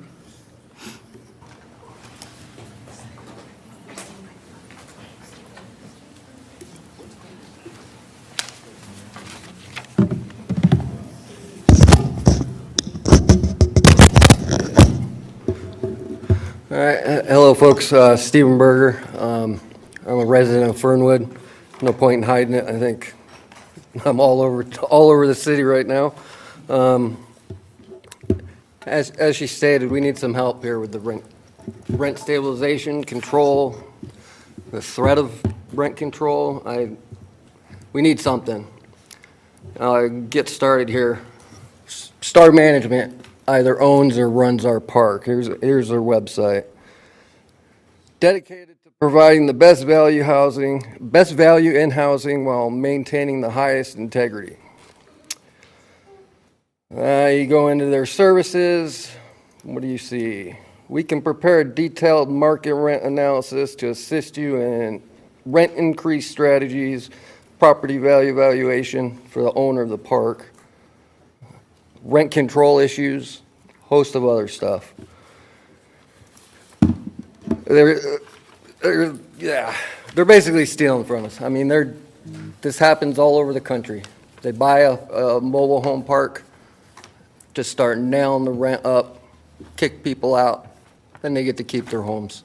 You know, it's not fair. And I want to apologize to you guys for my letter. It's kind of scathing. That just represents how dire this situation is. I mean, my father and I are probably not going to be here next year if this keeps going on like this. And just to give everybody an idea, this started in 2021. I believe the park was purchased in March. We were paying about $900 in space rent. That's a pretty good deal. I mean, doable. 3 months down the road, there was a 10% rent increase.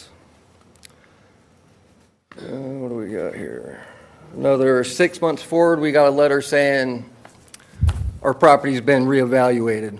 We need you guys to pay a property tax. That one was, I think, it's about 16% increase. Keep in mind that's 9 months here for that. So what are we up to here? That's about $1,500 in space rent. And then they started going pretty at a steady rate, 10% pretty much every year. There was one other big one, October 2022, which was 20%. That one may have been the property tax deal. And then every year, 10%, 11, 12, 9, something like that. So where we're at right now, we just got a rent increase notice. That's why everybody's here. $2,000 for space rent. That's 118% that our rent has increased over 4 years. 4 years and some change. It's not tenable. Shut, please. Sure, yeah, I'm sorry. We just need help here. We can't keep doing this. It steals equity like nobody's business. We lost $100,000 in equity on our mobile home. Can't sell that. We got 10, 20 homes trying to be sold right now. It doesn't work. It's great low-income housing. It's great for families getting a start, but not when the equity they're buying is so easily ripped away. And the legislature's not doing anything, so we need you guys to do something. There's 105 other municipalities, cities in California with rent control for mobile homes. I think we need to get on that. And just in closing, I went through the whole plan, the city zoning plan and everything. And like, even if we put the highest density housing you guys have, you'd be turning like 720 homes into 70 homes. It's just not good. Thank you, guys. Yeah, we need help. Our next speaker is Stephen J. Berger, please.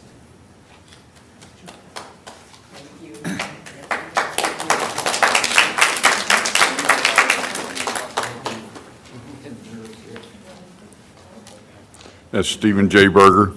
I moved to Stanton in 2002 when I retired from the military after 32 years. Liked the area, liked the town, but it's becoming untenable to a lot of residents. People, my son just spoke, he was, in 2021, the park that I live in was bought by another company, and in 5 years, since 2021, and the last one in September, the space rent, all we get is space to park the mobile home, has gone from $1,000 to $2,000 plus. The last one is over a 10% increase that goes into effect. I understand that Stanton was asked once before to look into mobile home rent control or rent control period. A California congressman had put a plan together, took it to the State House, and by the time they got done with the bill, they gutted it to the point that it only affected one park in the state of California, with a simple clause that said that the rent control was only going to apply to any park that resided in 2 different townships. So it was kind of gutted. The city council here, I don't know why they tabled it the first time.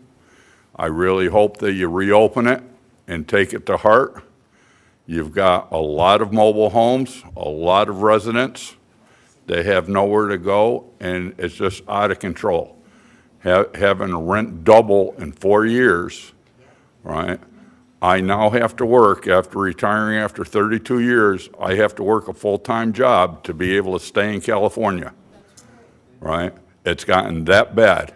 I'd really not like to work till the day that I drop dead, right? But we can't do it unless something is done about the rents and the profiteers that are on the loose out there. Okay? I would greatly appreciate you looking into this for everyone. Thank you. Is there anyone that would like to address item 15F? Okay, I'll bring it back to, oh, come on up.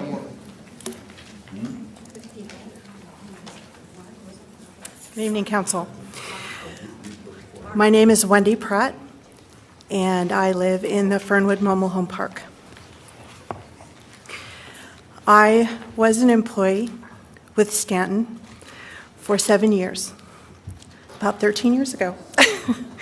And I was the housing coordinator, and I loved my job. Fortunately, Governor Brown had other plans for those funds. I loved the city so much that when I had some issues with my personal life, this is where I decided to live. I purchased a brand new mobile home in the park. The space was a little high, the lease, but I felt that it was a very good community. I had talked to the neighbors there. I knew the city. I wanted to call it my own, so I decided to stay there. And after talking to some of my neighbors and the other residents that live there, I was getting a little nervous. I moved into the park in May of 2024, and I did receive a rent increase this May, my first year present at the park. I am a little nervous about that. I realize that it's a family park, but I was really hoping that I could retire there without the huge, increases going with the housing. Yes, we all want to stay in California. We're born and raised, and that's what we want to do. Going out of state would be easier, but supporting California is also something I'm very passionate about. So these people in this park, we all need help. We need help to get this rent under control because it doesn't look like it's going to be ending anytime soon. So if you can do anything, I would certainly be agreeable to be in any group or anything to help push any kind of help, legislation, whatever it takes on here for this park and for the entire city of anybody else who's struggling with this issue. Thank you.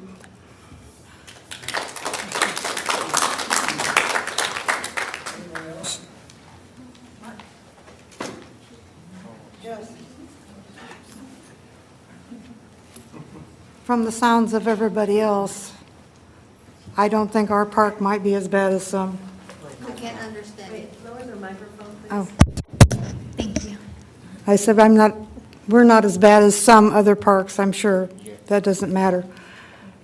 But nonetheless, we get increase every year. When I called around to find out what the cap was on the percentage that could be raised, this is a senior park, so naturally 90-some% are,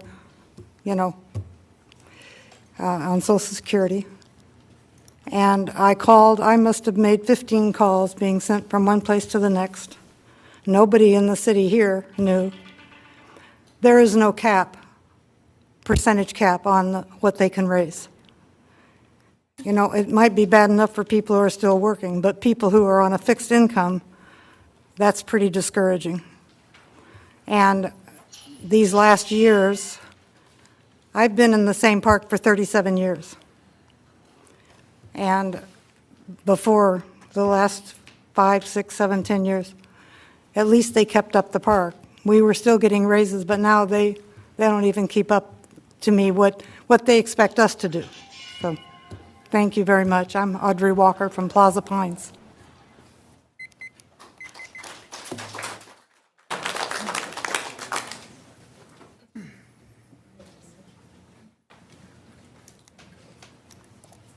Good evening. My name is Debbie Miller. Wasn't planning on speaking tonight, but yes, we do need help. A lot of us are seniors. We're on a fixed income.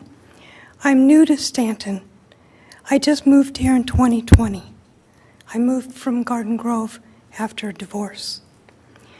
I am on a fixed income. I am a cancer patient. I have metastatic non-small cell lung cancer, stage 4. I cannot work. And my space rent has gone from $1,100 when I moved in to my current is going to be $2,121 as of September. They are pricing us out of our homes. A lot of us. Where are we going to go? We need help. Please help us.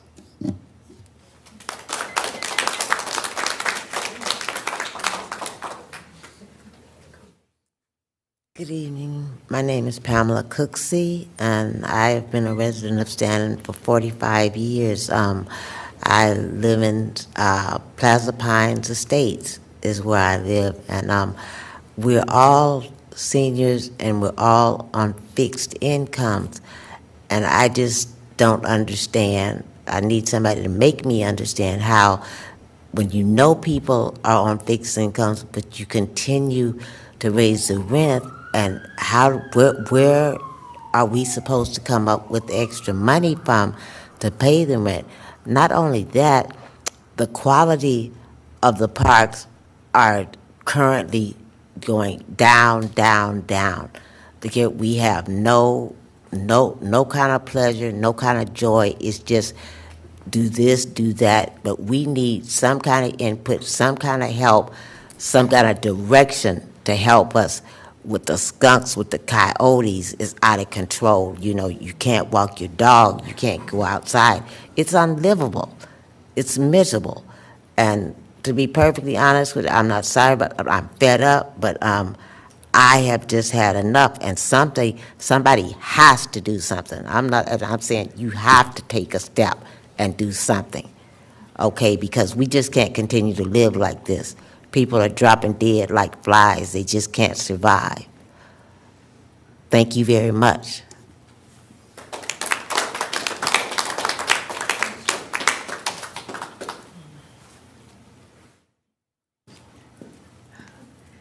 Thank you. I'd like to just say a few words on behalf of the seniors. I work with a program of all-inclusive care for the elderly in the county of Riverside, and I'm here as a friend to Stanton.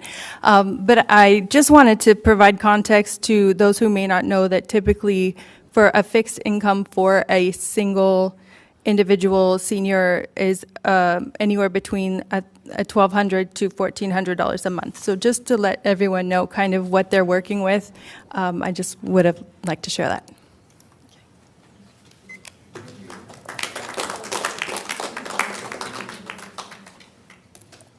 We'd also like to, an item. Can I just add something? Okay, unfortunately, you can't come back. We have a room where you can do a town hall. That's all I wanted to say.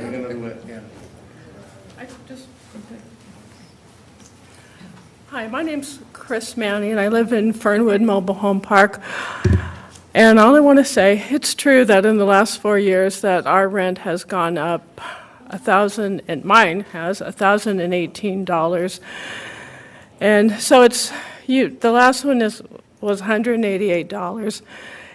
It breaks your heart to know that that money's coming out of your grocery money. And if you guys have any, I don't know how all this works, but if you guys, you people, have any type of authority or power for rent control, please consider it. It really is heartbreaking when you have $30, $50 a week to figure out how you're going to pay for that food or put money in your car to go to work. I'm 66, I'm a caregiver at Providence, and I have to work overtime, and I have a roommate. It just, you do everything in your power. So if you gentlemen and ladies would please consider doing something, all we're asking for is a rent control, and I think that's only fair. I don't know anybody. I know a lot of people that live in mobile home parks. Personally, I don't know anyone who pays $2,100 a month for space rent, not in Stanton. Most of my clients, I'm in the community as a hospice palliative caregiver. Most of my clients are up in Orange and Anaheim and Fullerton, and they don't pay that. I mean, their space rent's like $1,300. All we're asking for is fairness. That's all we're asking for. Thank you very much.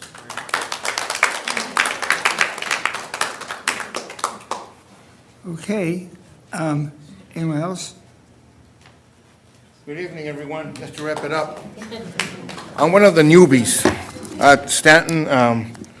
You guys know me. I've been in the townhouse, and hopefully we can have a town meeting regarding this issue. I'm a newbie. Some of them are being there 30 years or so. The Ronnebergs, the famous family who run CRNR, what was it, CRNR? The millionaires, they keep hiking the rent, the space. And some vacancies that are no one living there are neglected.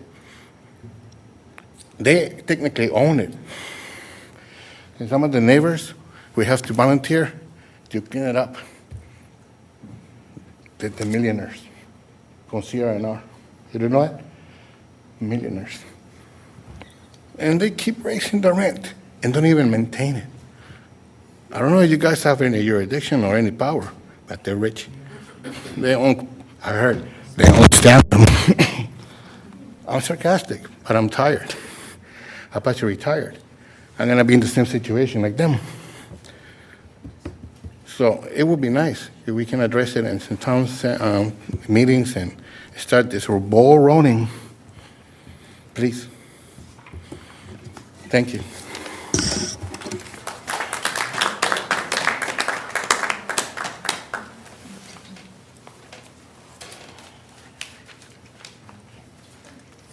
Hello, good evening. My name is Bertha Alvarado, and I reside in the Fernwood Mobile Home Park. I moved there like 2013. When I first moved in, my space rent was like $900, and it just gradually went up like maybe $10, $5 a year. Back in 21, the company that they're talking about purchased our home, and it just raised the rent. Now I'm paying $2,200 a month just in space rent alone.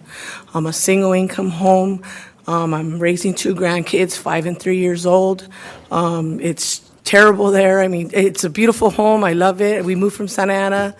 We found this mobile home park. We loved it. Everything looked great. But now it's so bad. Like they were saying that we can't even afford to buy groceries. I got 2 little kids that I got to support on my own. And, you know, it's just so expensive. Bills, their necessities, the gas to take them back and forth to school, to the babysitter, or whatever we got to do. And I'm just, you know, I'm here to ask that you guys help us out and do something, because some of us can't afford to move out. Some of us can't even afford to sell our homes because the space rent is so high. Who's going to want to buy a mobile home in a mobile home park that their space rent is $2,200? I mean, like I said, I'm a single income home. I'm a single grandmother. It's just terrible there. I mean, with the space rent and stuff. And then you got the coyotes, you got the skunks, you got the raccoons. You know, I have a video of my mom sitting on the porch visiting us, and there's a raccoon going up behind her. I mean, if she would have turned the other way, it could have attacked her, it could have hurt her, it could have did a lot of damage. You know, the kids can't play outside past a certain time because of that. There's cats, it's infested with cats. I mean, it's just like they're all just terrible. And I'm just asking, I'm here to ask, and I'm real embarrassed to talk, but you know what, this is a good subject, and I'm just here to ask for your help. Thank you very much for listening.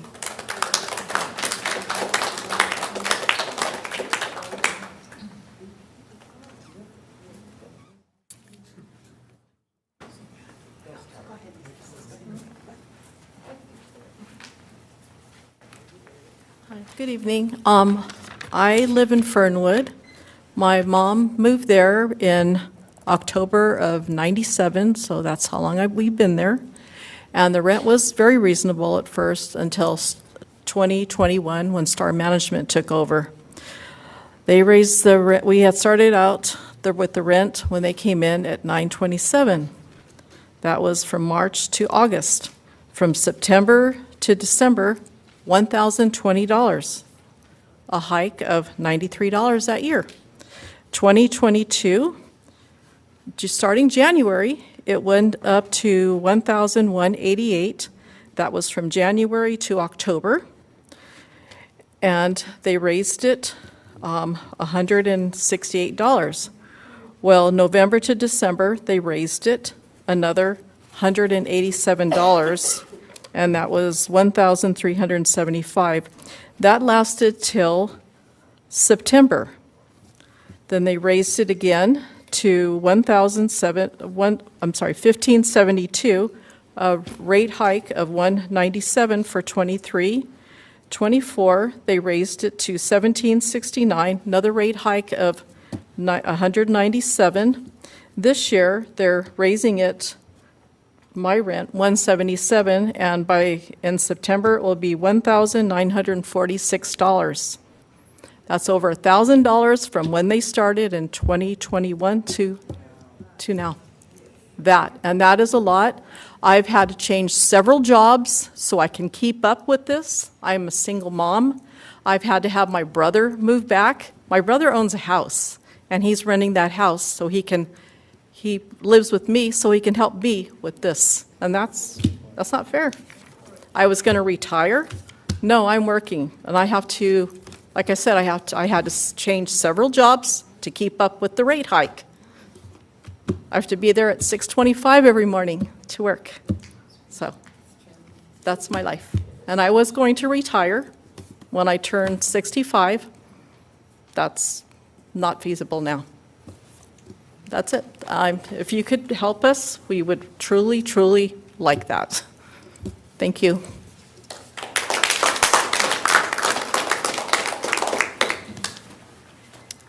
I also live in Fernwood, and like the rest of us here, we just want to live and survive. We're not trying to be living high off anything. We just want to live, and we just want to survive, and it's hard.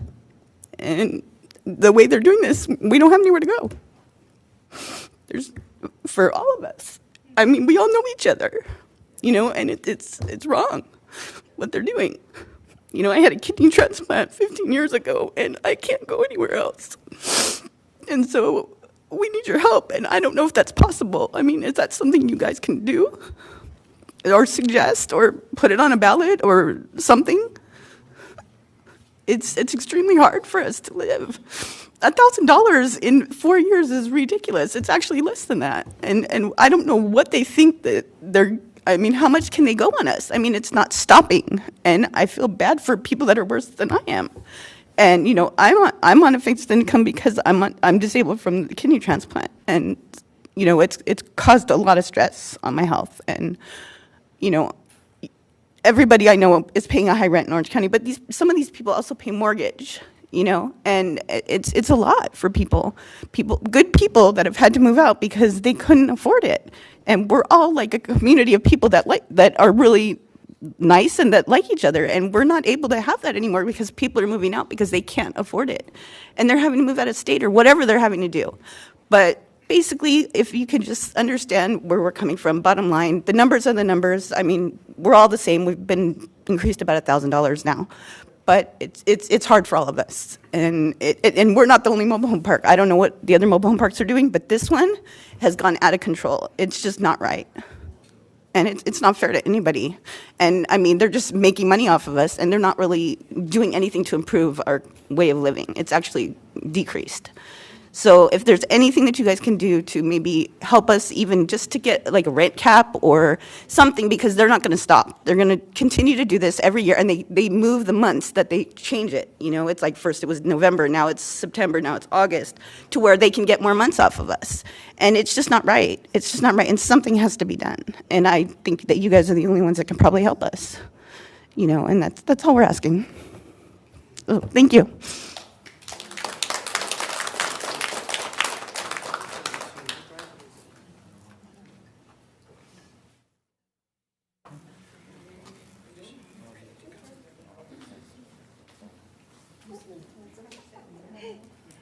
Good evening.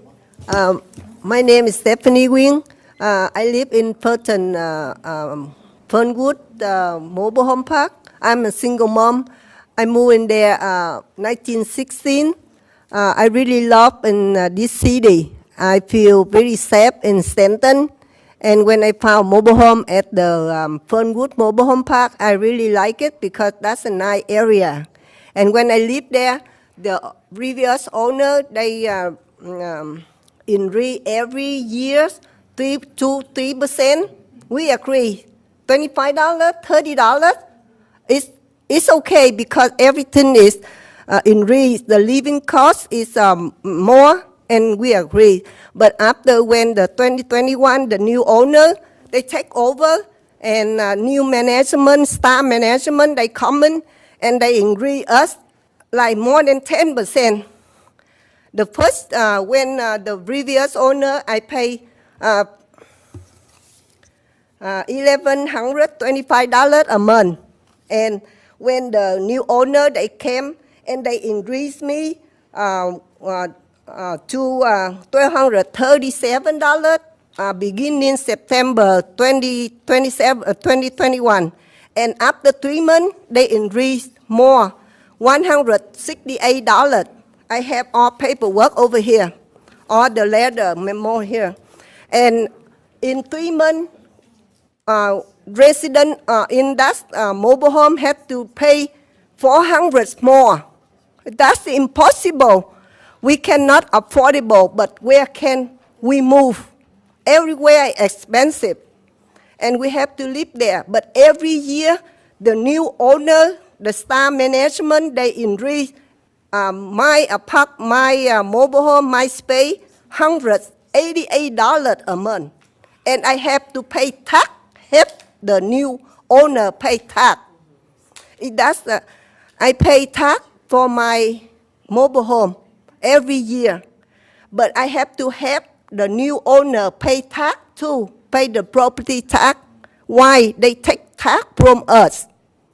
Because the like resident renter there, we pay the rent for the land, but the owner still ask us help them pay the property tax. I still have paperwork here. $168 a month. They don't say when it ends. Forever we live there, we have to pay that amount. I think that's impossible. Please help us live on the help the renter over in the Fernwood Mobile Home Park. Please do something. That's one I just want to share with CD, and I want to share with my neighbor over here. Thank you very much.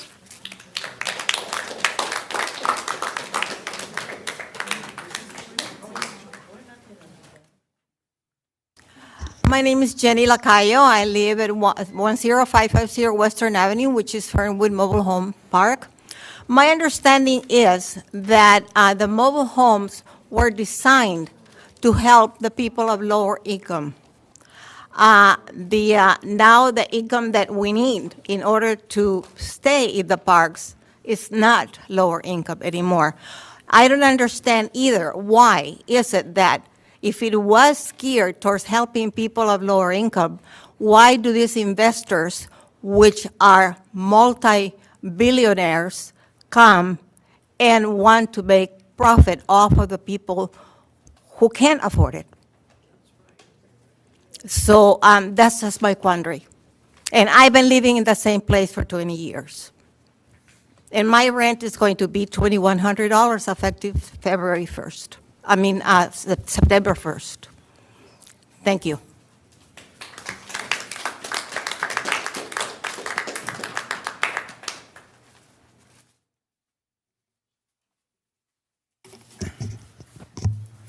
Okay, thank you for your input. If you'll bear with me, please be patient. I spent about 6 months. This became before the old city council November of last year. So I've had about 6 months to do a little bit of looking into different issues related to mobile home parks. Some of the things you may agree with me, some of the things you may disagree with me. But I'm going to go through it very slowly so that you understand my position. Local rent control laws could inadvertently or intentionally result in less mobile home park housing, because if the ownership cannot afford to maintain the park or make a business profit, they can divide or decide or forced to sell it. Residents in Stanton want to live here. The mobile home park ownership may decide to reduce the number of dwelling units on their existing property so that higher new rental homes can be built, causing existing mobile home park residents to leave. Most residential home parks will be almost double the cost if a tenant seeks new residency. This is very unfortunate. Park rates in our city and other areas average between $1,700 a month to $2,200 a month versus, and my son's got caught up in this, same size home, $3,400 a month to $4,400 a month rent.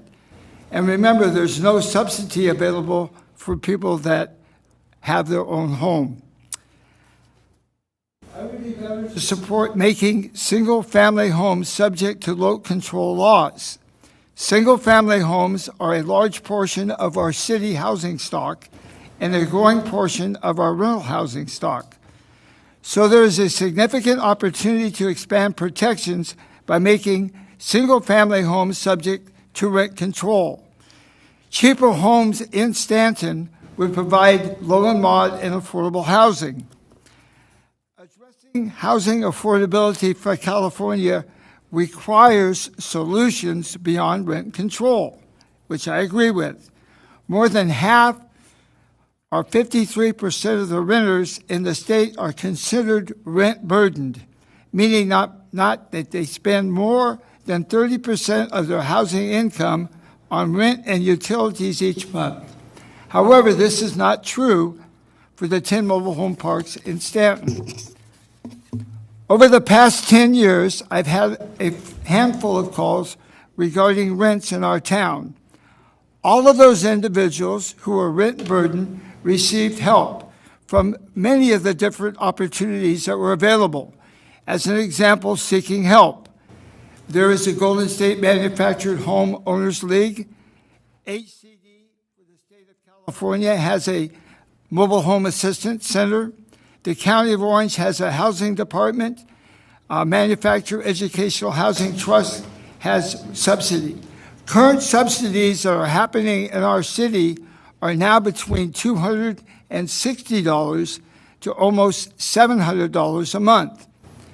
Stanton is struggling to address homelessness challenges, and many communities and households continue to experience displacement. We must act to make housing affordable, stabilize our communities, and open our cities to residents of all backgrounds and economic means. However, local rent control is not the right tool for the job. It would have a negative impact on our 10 existing mobile home parks. The city plays an important role in making sure we protect the quality of life for all our residents and businesses in the community. I'll give you some of the barriers that the city has to overcome to make you aware of it. Because almost 80% of one mobile home park in Stanton is in another city, how would it be fair to all residents if a neighboring city did not support rent control? Who's going to be paying for those services? Over 10% of the Stanton housing element are mobile home park owners. Any new ordinances will affect all 10 mobile home parks. Rent control possibly can have a negative effect on our community and its residents. If the park owner does not receive enough rent to support the park, it becomes run down and have limited services and repairs.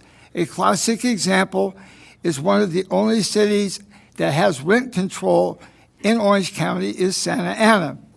Some living in the park pay lower level fixed rent, while new residents will be paying higher rent, causing discord among the residents. Some residents who have lived in the park for many years are gone, and there's many new residents. I found that they have to qualify with a new lease agreement within the park. They will be subsidizing the park's lower rent, causing disharmony in the park. The city of Stanton has just hired 6 new deputies to address the quality of life issues in the entire city, including mobile home parks, to address homelessness, transiency, and crimes. We do not have the funding to successfully enact a rent control ordinance. This was illustrated before when Stanton passed a rent control ordinance that we had to repeal. The reason we had to repeal it because it was impossible to implement in our town because of the large number of mobile home parks and the volumes of staffing, legal requirements that it would take to enforce it. Information on cost. Usually about 85% of the parks notice are increased citywide. Others have different anniversary dates. Many have increases on different dates. Most residents receive an increase at least once a year. Those rents average between $1,700 to $2,200. Resale rents are from $2,000 to $2,300. Most increases stay within the COLA the year they're implemented. Most residents' increases were the same as last year. Many of them did not change. Rent control is the most divisive ordinance in a city that we can adopt. It causes a conflict between residents, business owners, and groups within our jurisdiction. The voters defeated in a ballot box on 2019 with 70% of the vote voting against rent control, and again 65% voting against it in 2024. I'm concerned about the animosity it can create in our own town. Only one city in Orange County has rent control, and it's been impossible to regulate. San Juan Capistrano also has rent control. You pardon? San Juan Capistrano also has rent control. No, they don't. Yes, they do. It's not rent control. We survived just fine for $900 a month for 20 years. Excuse me. It's 20 they years. do not have rent control, they have rent stabilization, which is different. Okay. It does not have arbitrary rent increases by its ownership. Increases are related to the cost of living and increasing cost of providing essential services in the park. If this becomes a problem, the Department of Housing for the state of California has a mobile home assistance center that's available for issues related to mobile home parks and rent. This process takes care of complaints, providing information on your rights, and can help you mediate disputes. There are other options. Legal aid. People facing a rent increase or other illegal or legal issues related to mobile home parks can seek legal help free of cost. Mobile Home Park Owners Association provide resources and advocacy. There's also community organizations that have advocacy to help you. Also, this is the most important part. There are equity impacts on rent control because the benefits are not specifically targeted to people of color or low-income households. In addition, adoption of a local rent control ordinance will vary by the composition of the 10 parks we have in our town. Studies have shown that people of color disproportionately live in rent-controlled housing. More than 60% of Caucasian California households and 58% of Asian California live in homes, while only 33% of African American households are homeowners. The expansion of rent control could disproportionately benefit other people. The ability of rent control units to close racial and wealth gaps is not guaranteed by rent control. Rent control mobile homes are offered on a competitive market, and higher income holds are the ones that purchase it. Because of this, I'm going to give everybody that stepped up here tonight, we have a list of your names. We're going to put you in contact because you're asking us for help. We're going to give you the help that you're asking for with the ability to help you cover the costs of your rent. Because of these negative equity impacts, I'm going to not support moving forward with the staff in developing a town hall meeting pertaining to mobile home park rent control and doing continued research costing the staff money. Thank you. And we'll start with John at the end. I appreciate it. No? We can't even ask No, that's procedure. No rebuttal to that statement. All right, you sir, just made. at this time, we had the public comment portion, and now it's the council portion, and maybe there's something that could happen after, but at this time, it's the council's turn to discuss that. But I just like to know who the council member is that took the $5,000 campaign donation from park owner. well, I'm not sure, sir, but if we do want to have a conversation, we can't do that at this moment, but just for the sake of the recording and being transparent, we Sir, can we've discuss. given you an opportunity. Would you please let the council, go ahead, John. Yeah, one of our residents came up and discussed about the Rancho La Paz situation. Now, for anyone that's familiar, what happens with mobile home park when they exchange hands, and I'm starting to think this is what it sounds like that happened in Fernwood, is that the property then loses its Prop 13 protected status. So it no longer goes from a 1% annual reassessment on the property taxes, but then the property shoots up to being a modernized rate to whatever that property is now worth in 2025, or in the case of the time period, it sounds like 2021 for Fernwood. That situation with Rancho La Paz, I actually was very interested and watched it play out. Both the city of Anaheim and both the city of Fullerton both passed rent control measures trying to assist the park. And then as soon as the state got involved, then both of the cities repealed the rent control ordinances because now the state was covering the park and making sure that they had a rate. Because, I mean, that's unfortunately what happens, is that just overnight, property taxes shoot up, they skyrocket. It's a really difficult situation. I mean, it impacts a lot of different properties. To what the mayor was saying regarding, it's San Juan, Capistrano, and Santa Ana. Santa Ana in 22, San Juan Capistrano in 1987. But however, those are the two cities out of the 34 in Orange County that currently have a mobile home rent control ordinance. I had a chance to look over a lot of the properties, the 55 plus bracket in Stanton, seeing ranges between, I think it was like 12 and 14 for 55 plus, and then the all ages, that was a higher rate itself. And I took a look around different cities, and there was mobile homes already going in Garden Grove for up to $3,000 per month. I mean, and that's after paying $400,000 for buying the property. So unfortunately, it's been an extremely difficult situation. I mean, mobile homeowners were probably extremely excited to hear that the state of California had implemented rent control statewide during COVID. That was a provision that the state was trying to make in terms of helping residents stay in their home during a pandemic. However, the state carved out an exemption for mobile home parks. Surprise. After the pandemic was winding down, the state then extended those provisions, and now those provisions are permanent. So we do have, in some effect, a statewide rent control ordinance that now covers California. The problem that we have when we do rent control on a local level is that it turns a city into effectively an agency in which has to be a property manager. That it includes any appeal process, that if your rent is one part of the bill, and if your rent is frozen, then maybe they'll target your utilities. Maybe they'll target your infrastructure. Maybe they'll target your HOA fee.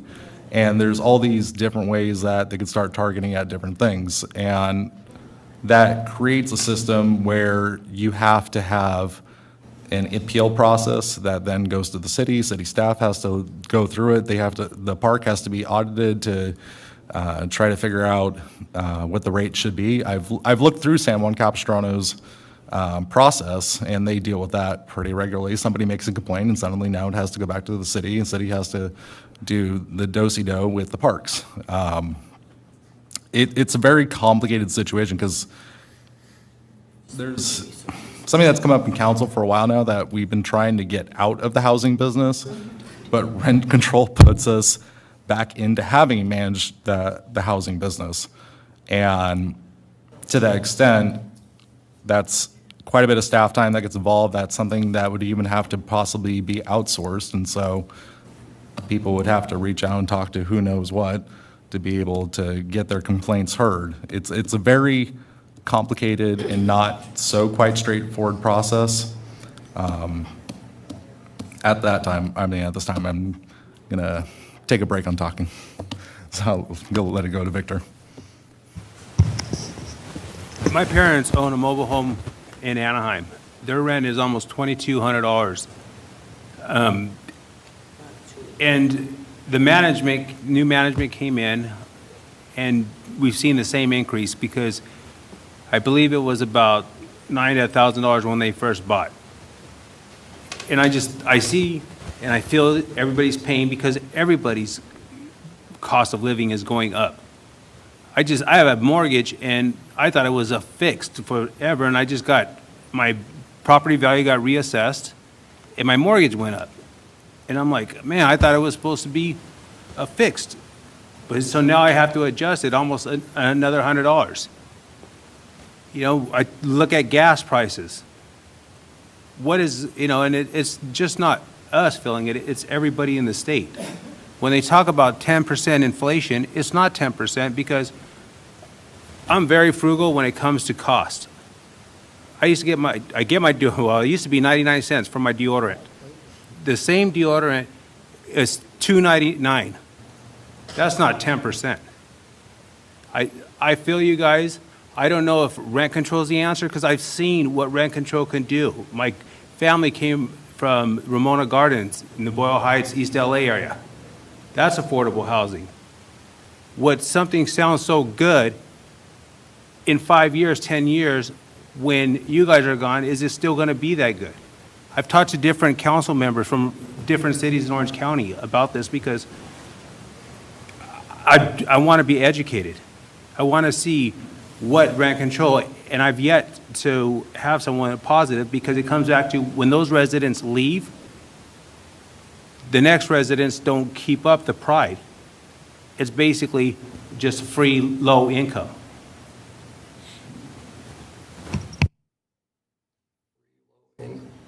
This up back in 2024, and it was agendized, and we talked a little bit about it, and I think we gave some instructions on staff to move forward. It hasn't really done too much in the meantime, but right now it looks like on the council we have a 3-2,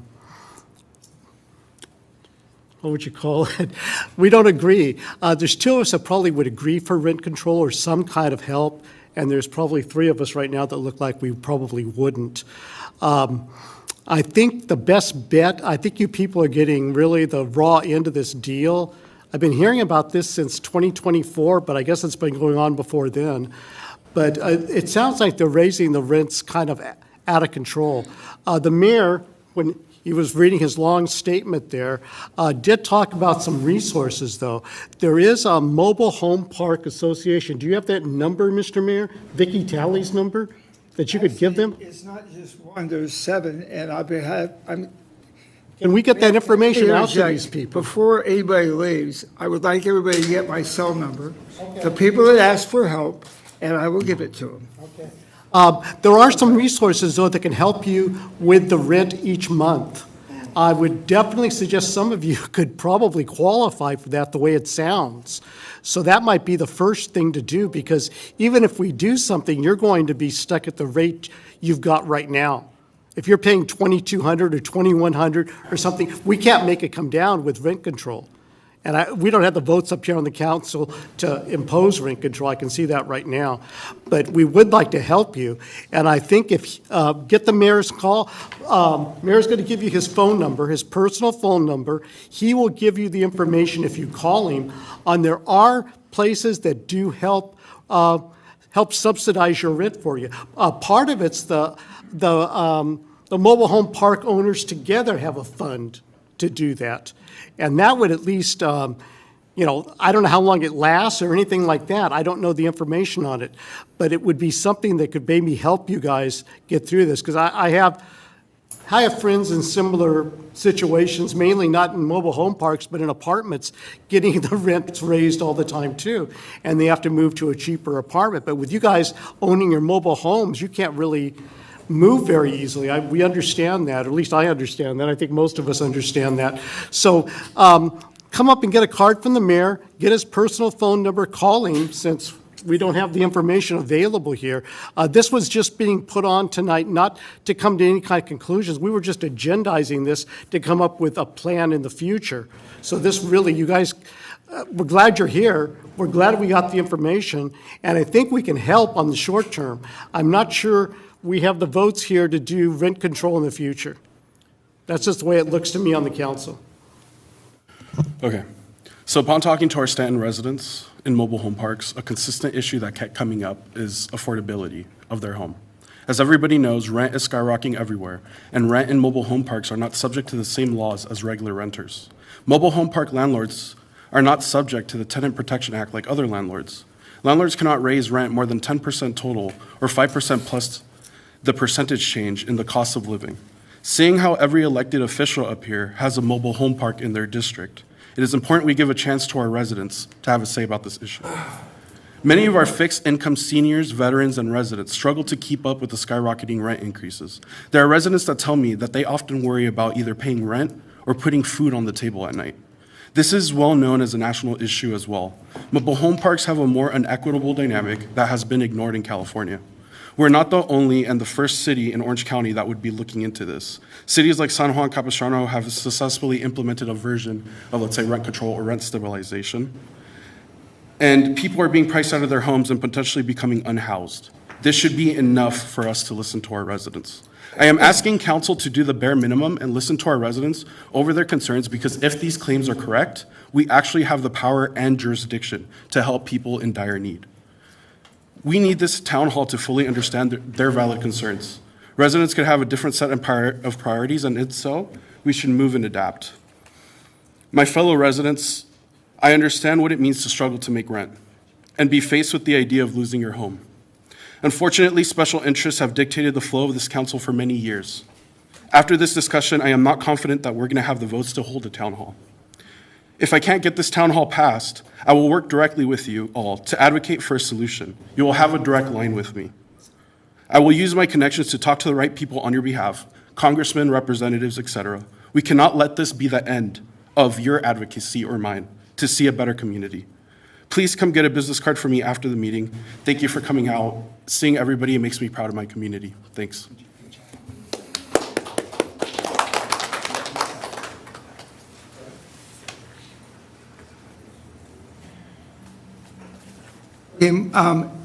If you asked for help, or if you didn't ask for help and you'd like to have us help you, I'm going to take my cell phone, which is on this card. Some of you have it. If you don't have a camera and you can't take a picture of it, take one of my cards. And also it has my email if you'd like to correspond with me on email, and we will get you the help that you need. That being said, I want to thank you all for being here and giving your input on what's going on in your mobile home park. And at this time, I'm going to make a motion that we do not move forward and have staff continue to research options related to town hall meetings and rent control. It's a freaking auditorium.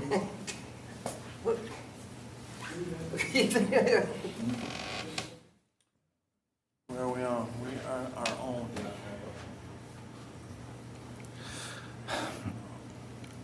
I don't like when things just get overtly political, and as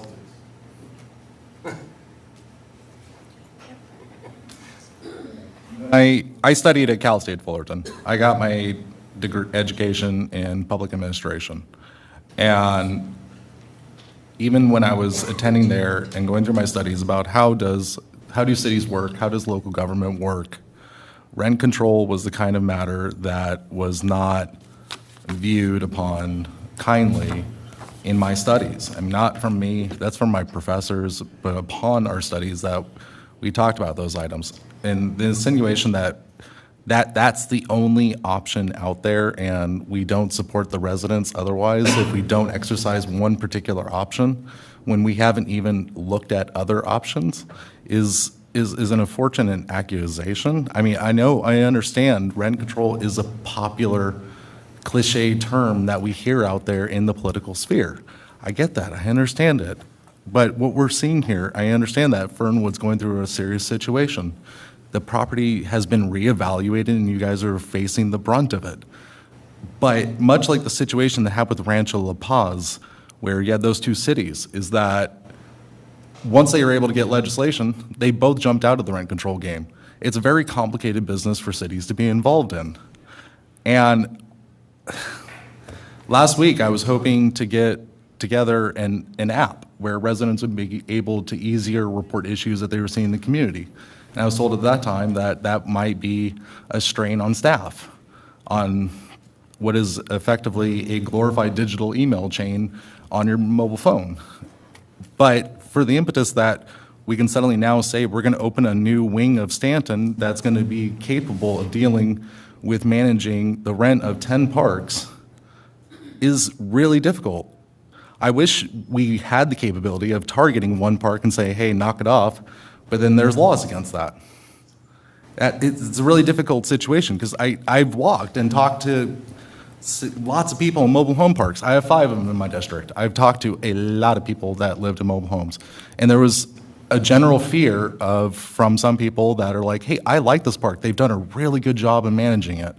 I don't want anything to happen. It might be a little pricey, but they've done a really good job and I feel safe here.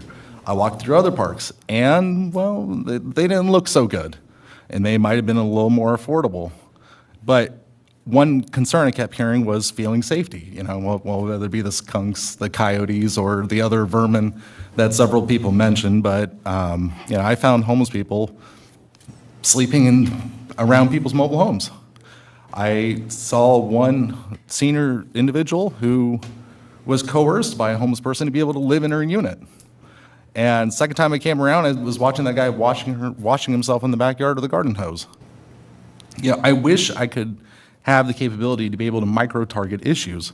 But when we're talking about something like this, we're talking about blanket legislation that covers every park in the city, when we're really seeing one major issue with one particular park.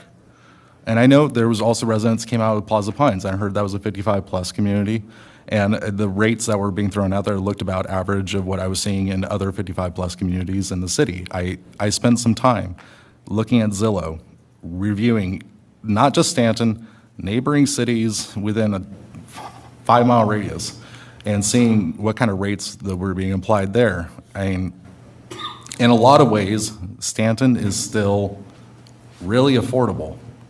And that's one of the biggest things that draws people here. But unfortunately, what we're seeing is that everyone right now is dealing with significant cost of living increases. And even us as a city, we're being impacted by large cost increases. I'm seeing in other cities, and I'm not going to name them because I don't want to disrespect them, those cities, but I'm hearing a lot of fear right now, everywhere. And my concern is if we're trying to pass mobile home rent control for one of the 10 parks, that concerns me in the objectives there. It's not just for one. I'm sorry to interrupt, but it's not. I cannot let you keep talking like that. Please, sir, let us finish. Thank you. No, go ahead. So what I will say is that we're not signing anything. We're not directing staff, even right now, to look into this issue. All we're asking is to do a town hall to listen to people. This is our job. That's the most basic things that we can do. And if we can't even lend them an ear, how are they going to think we're going to have their back in other issues? Because literally, the rent is what dictates them becoming homeless or not. A lot of people are just one paycheck away from being out in the street, and it's been reflected here in this audience. So I'm just saying we need this town hall. It's just listening to people. Mayor Pro Tem Torres' magnificent speech, we voted on an increase in sewer. One of us voted no. And what did you vote? Yes. To make sure that our sewers don't collapse? Yes. Really? That's the position you're taking? No, you're talking about politics. What was it, the cost in year 5? It upsets me, you know, that you would bring out, oh, we need to do this. No, we had an opportunity to save our residents money, and only one voted not to raise the sewer rates. You know, and we're not always going to agree. But did I sit here and call you out on anything until now? No. You know what? We are not going to always agree. I lost that vote 4-1. And you know what? It happens. Because again, we are not going to agree, but I did not call him out. I did not say anything to anyone. Because you know what? We are all elected officials, and we have a vote to represent our community. And we're not always going to agree, and our community is not always going to agree. The people that voted for me probably is not going to always agree. I mean, it's, that's what we put ourselves up here for. And you know what? I feel you guys. I tell you, I feel you. I see it in my parents' mobile home park. Okay, but we all have to work together to make our community better, whether we live in District 1, 2, 3, or 4. well, It's completely different than literally being able to sleep in your home. This isn't even remotely comparable. Anything If our that you raise sewers- a dollar, if our sewers everything- break, a then dollar. you voted against our sewer That's raising. fine. You know what? Listen, That's fine Hey, if no, our sewers listen to don't me. work. A dollar out of their pocket is a dollar they could have kept in their pocket. So you're- no matter if it's $20 a month, no matter if it's $50 a month. I agree, we should save residents $20 a month or even more, so why don't we vote in favor of the town hall? You and me have the same goals. If we want our residents to, be listened to, we should do that. Gentlemen, hold it. I can give you an answer why we shouldn't have the town hall. This is the most Okay, non-threatening the reason item. why. It is just a town hall. Donald, please let me finish. The reason we shouldn't have a town hall meeting is because we're giving people false hope. The city of Stanton, as historically, does not have the funding to run a rent control program. We had it, we couldn't afford it, we had to repeal it. If we were to have that, we would be giving the people false hope. That's not fair to the people. We spend millions of dollars on public, public works. We spend so much money on these things. Why wouldn't it be worth it to invest money into our residents? We waste money on, we're potentially going to waste money on private security. We're looking at a town hall, and then now we want to stop this? It's literally so minimal impact cost, and it's just listening to people. It's not a minimum cost. Anyway, I have a motion on the table. Is there a second? Can we get our resources, please? If I may. What can we explore as a city that would be informative to be able to provide residents, to know what kind of resources that they have available to them? Let's go back to where I was going to say earlier. We already have a system in 10 mobile home parks that if somebody can't pay their rent, we have an opportunity to provide them with information so that they can get RIB subsidy so that they can pay their rent and live in that residence. It has been that way for the past 30 years. Sounds like it's working. And I will tell you right now, anybody that has come forward, as an example, I think over the last 10 years, we've been able to help everyone that has qualified because they can't pay their rent. And we'll continue to do that. That's a very good solution. And it doesn't put a burden on the entire population of Stanton to pay for rent control, which we have no control funding-wise to be able to make it work. They don't seem to have the information, though. Can't we just get them the information for that? That information is already available in all the parks. What's the income We don't know limit? about Fernwood, I don't It's think. already available in all the parks. He's telling you that it's already available in all the parks. There's 5 homes that get it right now, that's it, in the whole park. So, It's that's it, 5 homes extremely qualified, that's limited. it.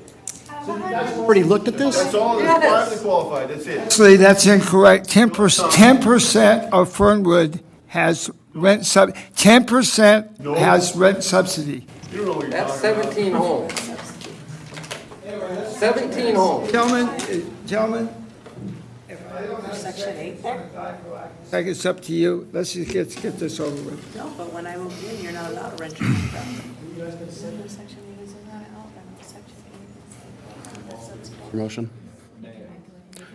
I would like to make a counter motion so we can hold this town hall and listen to residents and their concerns. That wouldn't be doing that.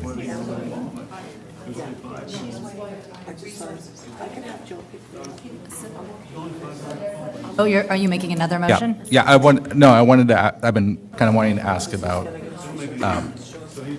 Maybe we can get some help to pay our rent. Number one? Equal? what I would like to ask is, may I amend the mayor's motion that while we don't do the town hall, and I understand where he's coming from on that, that we do consider what options we have available, what resources we have available. I know the mayor has a lot of contacts over his years, that we look at what options are available to our mobile home parks. I mean, I'm surprised every day when I hear about how this program's available and that program's available and nobody's using it for whatever reason. We just signed in the last council meeting, or actually no, actually as part of this budget, was $100,000 in home repairs for residents that nobody used because there wasn't effective communication.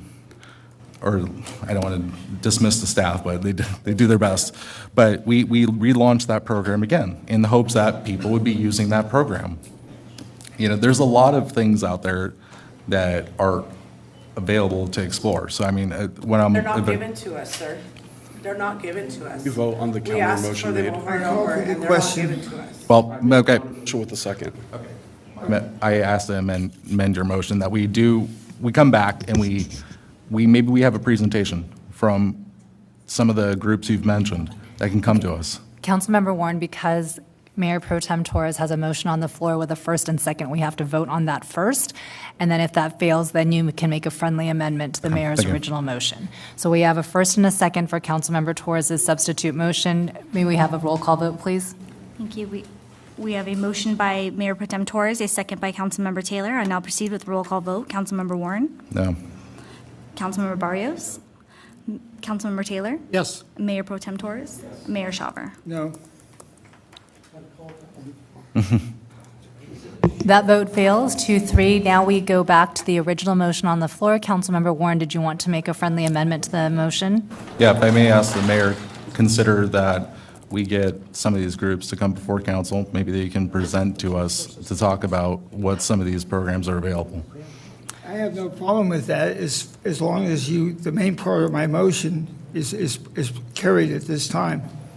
Okay, so just to restate, so the motion now on the floor with the friendly amendment is to revoke direction to staff to move forward with preparing for a town hall meeting and to invite these other resources to come present to the council. The mayor's mentioned resources, and I can't speak for the mayor, but he's mentioned resources that are available, and We'll provide staff with resources, and those resources, not staff, will come and present to the council on what their resources are. And make those available to the public. Oh, no, I left some papers on that chair. I wanted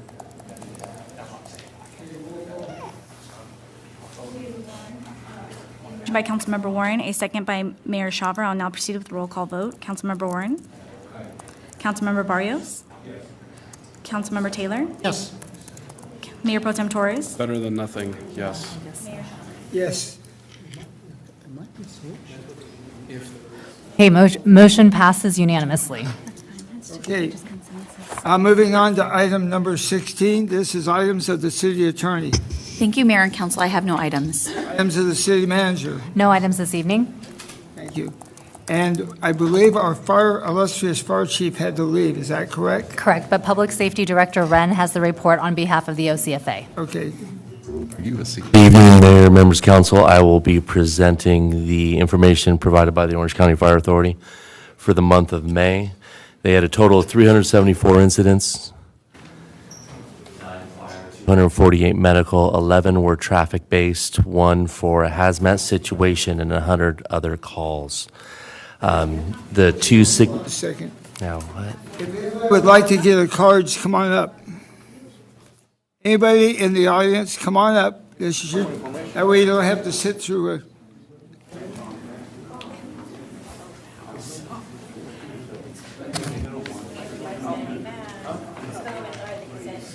You already got mine.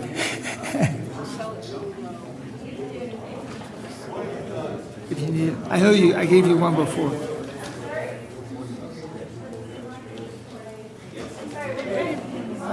For contact information, if you would like to have some help, come on up and we'll help you. You got one? You got one? You can contact her.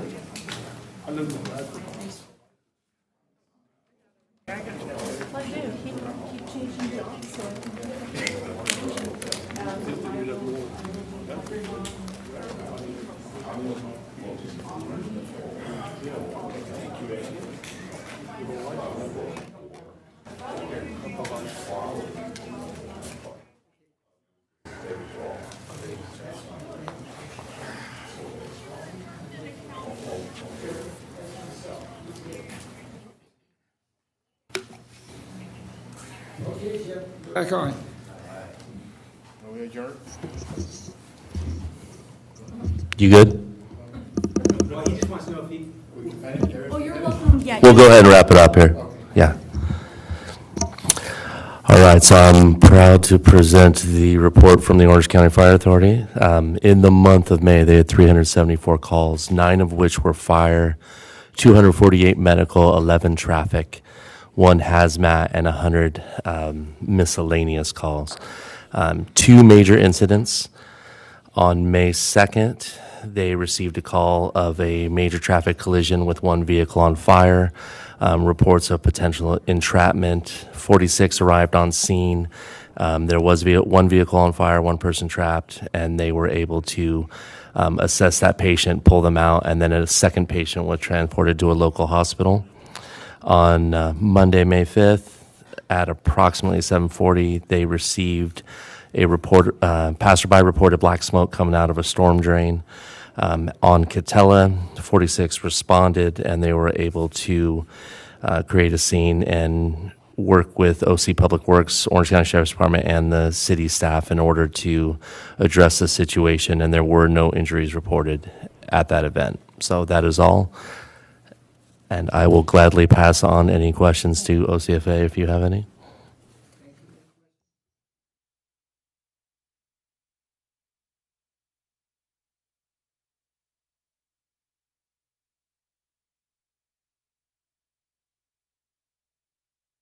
Oh, okay. There you go.